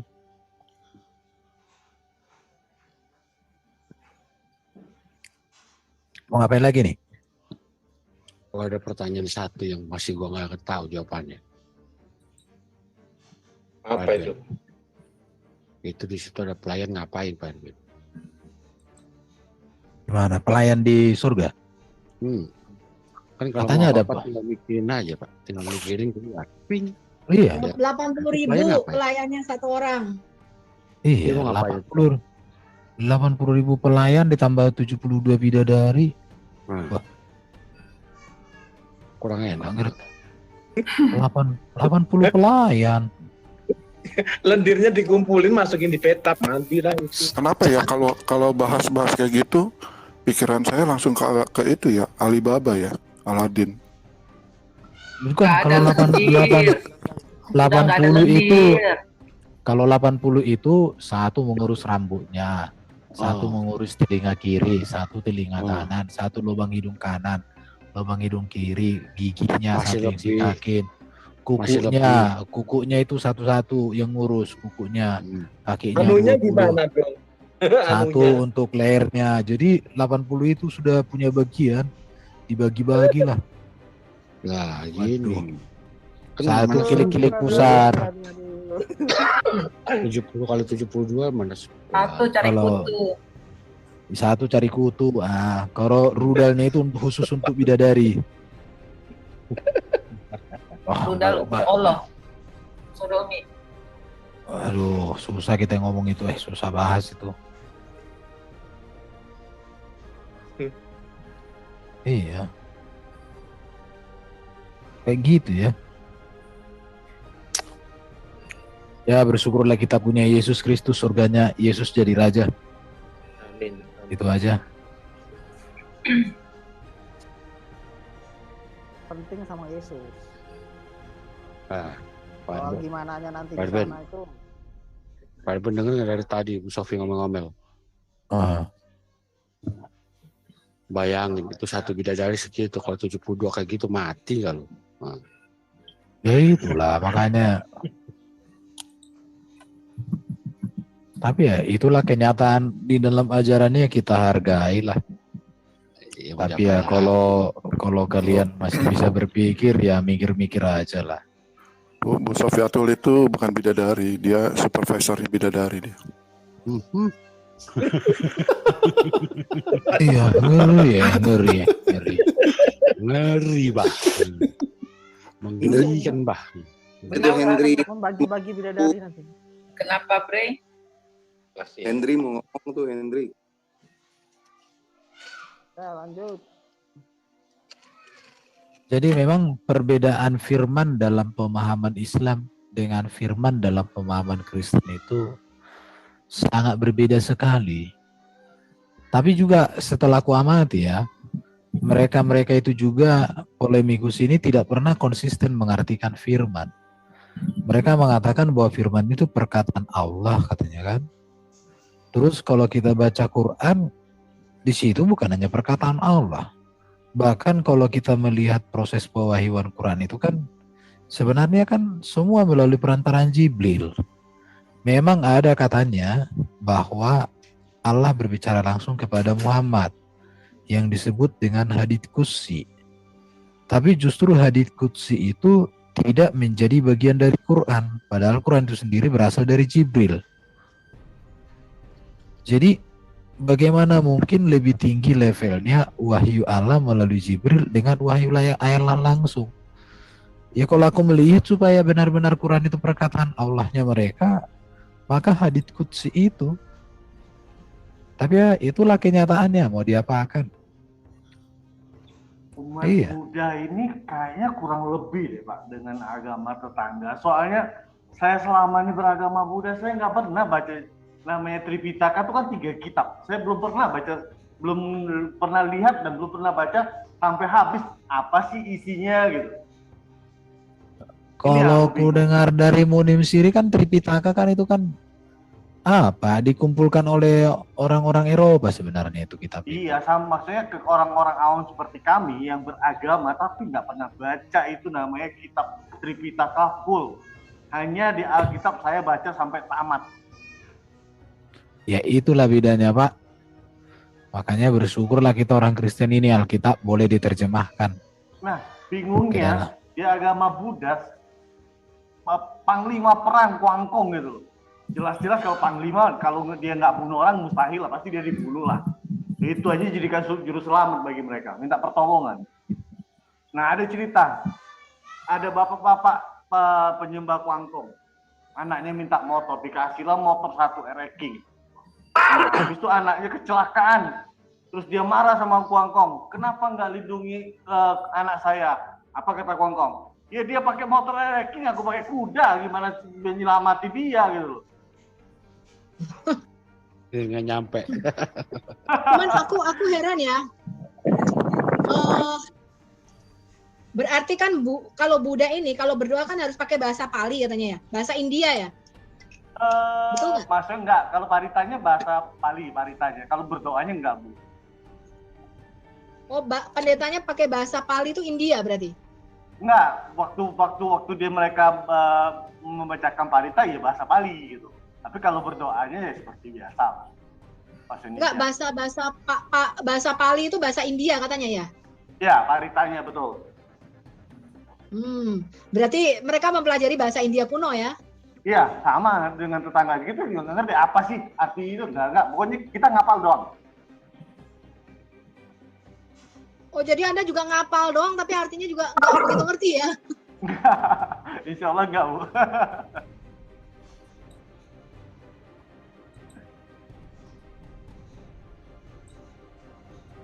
Makanya saya heran dengan bapaknya yang kemarin itu Buddha. Anda belajar Kristen berapa? Saya belajar Kristen 12 tahun. Tahu nggak ternyata maksudnya dia belajar Kristen itu apa? Cuman sekolah di sekolahan Kristen. Jadi cuma dapat pelajaran Katolik atau pelajaran kurikulum agama gitu tiap seminggu sekalinya kayak gitu ada pelajaran agama. Itu maksudnya dia belajar. Enggak lah, kalau benar-benar belajar, benar-benar baca Alkitab sekitar 6 bulan lah mungkin clear lah ya. Nah itu harusnya udah mulai ngerti lah. Saya juga baru, Bu. Pasti berbeda dong kurikulum yang diajarkan di sekolah dengan Alkitab. Ya nggak Pak Erben? Iya Bu, beda-beda. Dulu ya, gue taunya agama tuh ya, kalau di pelajaran sekolah tuh zaman kecil ya. Cuma gini, mematuhi semua apa tuh? Agama adalah mematuhi semua perintahnya dan menjauhi larangannya. Benar apa enggak? Takwa. Itu bertakwa. Jadi taunya begitu doang. Gue kagak tahu apa itu. Kayak dosa asal, kayak apa. Mana tahu. Gak ngerti. Gak ada pelajaran gitu-gitu. Pokoknya ya udah mematuhi. Apaan? Gue pikir-pikir apaan sih ini pelajaran apa sih? Menjauhi larangannya. Mematuhi aturan ajarannya. Mematuhi aturannya dan menjauhi larangannya. Takwa adalah, itu. Ya. Mematuhi ajarannya dan menjauhi larangannya. P3 itu dulu, P3 namanya, pendidikan. Kalau aku yang punya pelajaran agama. Oh, PMP itu, pendidikan moral Pancasila. Nah, kalau sekarang nggak ada lagi PMP, yang ada PPKN. Aku dulu pelajaran agama yang ku ingat cuma ini aja. Gereja berasal dari kata igreja. Agama artinya tidak kacau. Artinya agama kacau. Agama tidak kacau. Ternyata agama bikin kacau.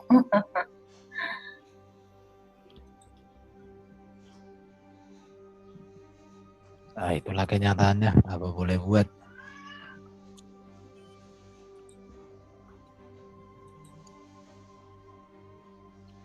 Kamu tahu nggak musuhnya agama apa? Ya, agama.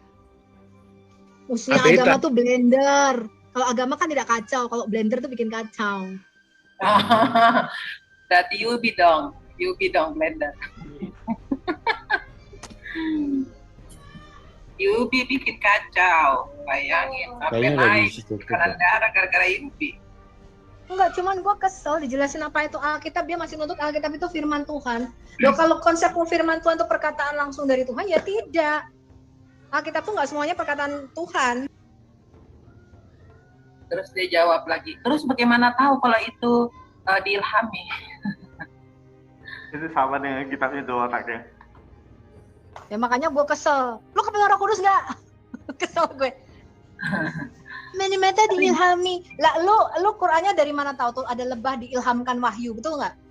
Lebah loh diilhamkan wahyu. Tapi dia kaget loh tadi waktu di dalam dalam Yesaya tadi bahwa akulah jalan persiapkan jalan bagi Tuhan, teruskanlah jalan baginya gitu. Terusnya ternyata ada di dalam kitab perjanjian baru itu. Ya. Aku kira dia tercerahkan loh hari ini. Iya, dia jelas itu tadi nggak terlalu padat. Maksudnya sedikit tapi padat buat dia. Harusnya dia udah tahu itu, bahwa ternyata ada runutan dari perjanjian lama ke baru. Cerita tentang kisah tentang kelahiran Yesus. Wah, kalau hari ini nggak ada, pergerakan Bu Sophie musnah lah, dia hancur lah. Lagian dia juga pernah bilang bahwa dia mau mengejar Bu Sophie terus sama aku di TikTok. Berarti dia udah gelisah, dia gelisah. Iya udah gelisah, seperti itu. Waktu nggak dinaikin dia komplain, larinya ke saya. Lah kamu sendiri yang ngomongin suka ngaco. Sudah tak kasih tahu, hilangkan kata-kata pernah ketemu dan ngopi itu aja. Kalau bikin Bu Sophie anteng, aku bilang begitu. Terus masa dirubah? Ya rubahlah. Nggak usah seperti itu, kebiasaan kamu, habit kamu di WAFM dilimpahkan di TikTok, ngaco kamu, aku bilang gitu. Orang itu kan tempatnya orang sensitif. Tadi dia masih ngomong begitu. Itu kan tulisan Musa. Dari mana Bu Sophie tahu? Emangnya Bu Sophie pernah ngopi-ngopi sama Musa? Kan minta gue.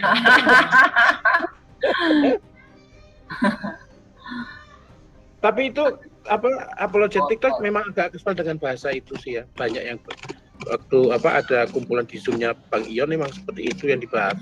Yubi.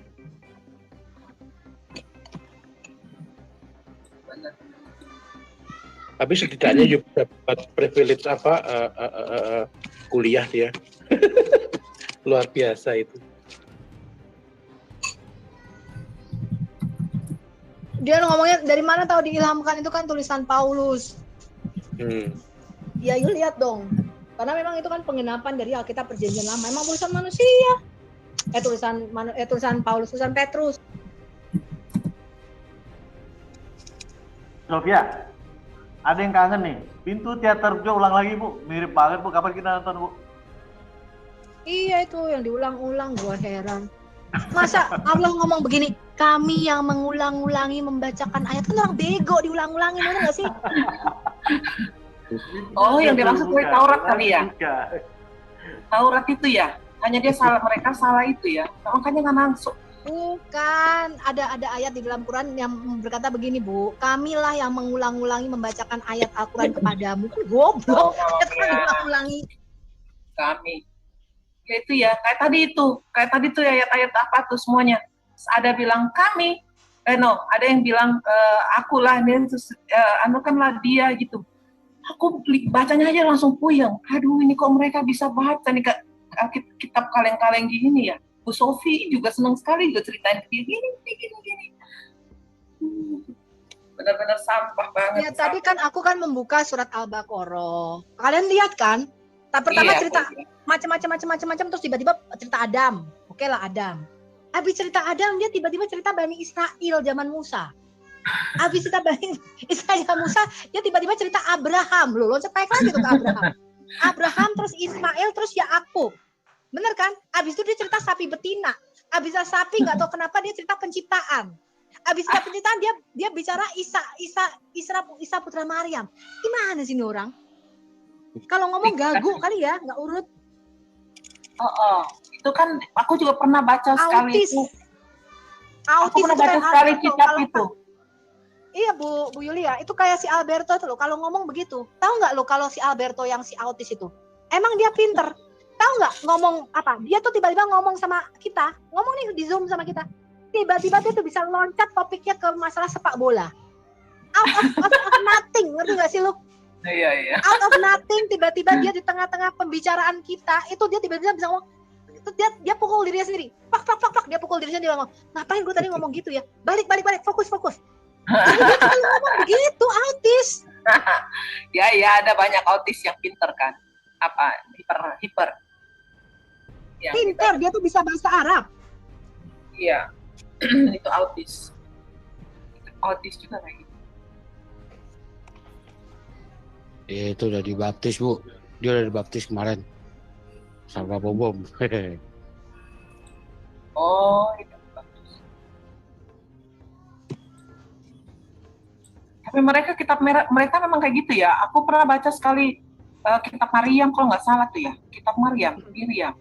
Di situ setelah Isa, kemudian masuk di situ kok ada Muhammad, siapa terus kemudian masuk ke Abraham. Loh, kok ini habis dari perjanjian baru masuk ke perjanjian lama? Aneh-aneh, memang aneh ya. semua masuk gitu, jadi kayak gado-gado masuk dalam satu surat. Siapa yang jago bahasa Arab yang Kristen di sini? Ada nggak? Kristen yang jago bahasa Arab? Aku soalnya butuh teman duet yang jago Mister, bahasa suaranya Arab. nggak jelas. Adakah teman Kristen di sini yang jago bahasa Arab? Oh, Bu Maya kali ya? Bukan Bu Maya, bisa bahasa Arab. Baca Quran. Kafir. Pak Kafir. Pak Yang Kafir. mantan Muslim. Iya, Iya, ex-Muslim. Soalnya aku butuh duet teman yang bisa jago bahasa Arab sih. Bahasa sama baca. Ya, pokoknya bisa baca lah, bisa baca juga lah. Si Dani pernah nantang loh. Mana di sini yang pernah Alberto itu tadi bisa tuh sekarang bahasa Arab. Aku pernah ngetes kok bahasa Arabnya dia bisa, bahkan menerjemahkannya lebih bagus dia bahasa Arabnya. Iya, Alberto ya. Soalnya aku perlu sih. Kalau bahasa Ibrani, Yunani, Aram bisa lah dikit aku. Kalau Arab nih ya agak-agak susah. Iya, gue selalu lo mestinya ke TikTok deh ntar kalau gue siaran live Mr. Apologet, ntar kita babat abis si Ucelim. Gue selalu dibilang begini kalau di TikTok, Bu Sofi sih nggak bisa bahasa Arab. Gue kasih tau lu ya, kalau gue bisa bahasa Arab, itu Islam di Indonesia tinggal 30%, gue bilang. Sama, Bu. Aku ya bisa baca tapi nggak lancar. tapi ngerti. Ngerti aja. Tapi ngerti. Kalau Malikil Amalak begini, lu bersyukur gue nggak bisa Arab lancar lu, gue bilang. Mesti Malikil ngomong. Kalau gue bisa bahasa Arab tuh Islam tinggal 1-2 orang, Habib Rizik doang tuh di Indonesia. Itu YouTuber juga ya? Enrico juga bisa kan? Enrico sudah saya hubungin. Coba, Sudah saya hubungin. Why not? Mana? Sudah nganu apa? Suatu Bu siapa? Bu Itu Enrico bagus tuh, Enrico Turalak itu bagus tuh. Iya, jadi Cuma dia nggak pernah masuk dunia debat langsung dia cuma monolog. Iya, memang dia nggak perlu berdebat, yang penting kita babat abis. Iya, maksudnya kalau ada orang-orang kayak gitu kan kita perlu untuk teman. Hari-hari ngeliatin status saya dia di WA. Iya.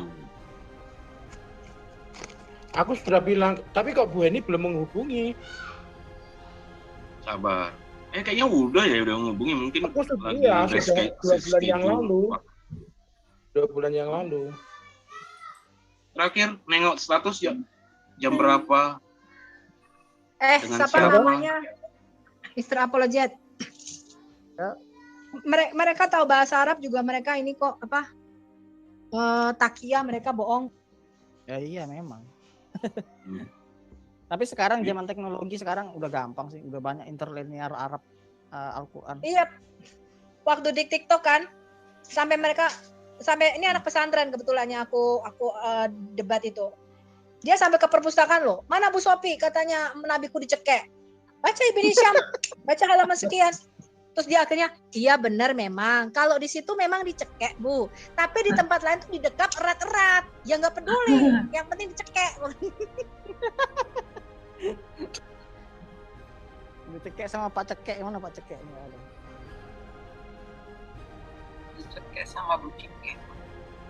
Didekap erat-erat, itu kan cuman bahasa halusnya aja didekap erat. Tapi yang lama terjemahannya semua dicekik kok. Cuma mereka mungkin gara-gara kita perolok jadi malu ya. Terjemahannya diganti. Iya, Nabi gua kenapa dicekik? Karena mereka marah loh. Waktu aku bilang nabimu kan dicekik di Gua Hira, tuh mereka marah. Pasti marah itu.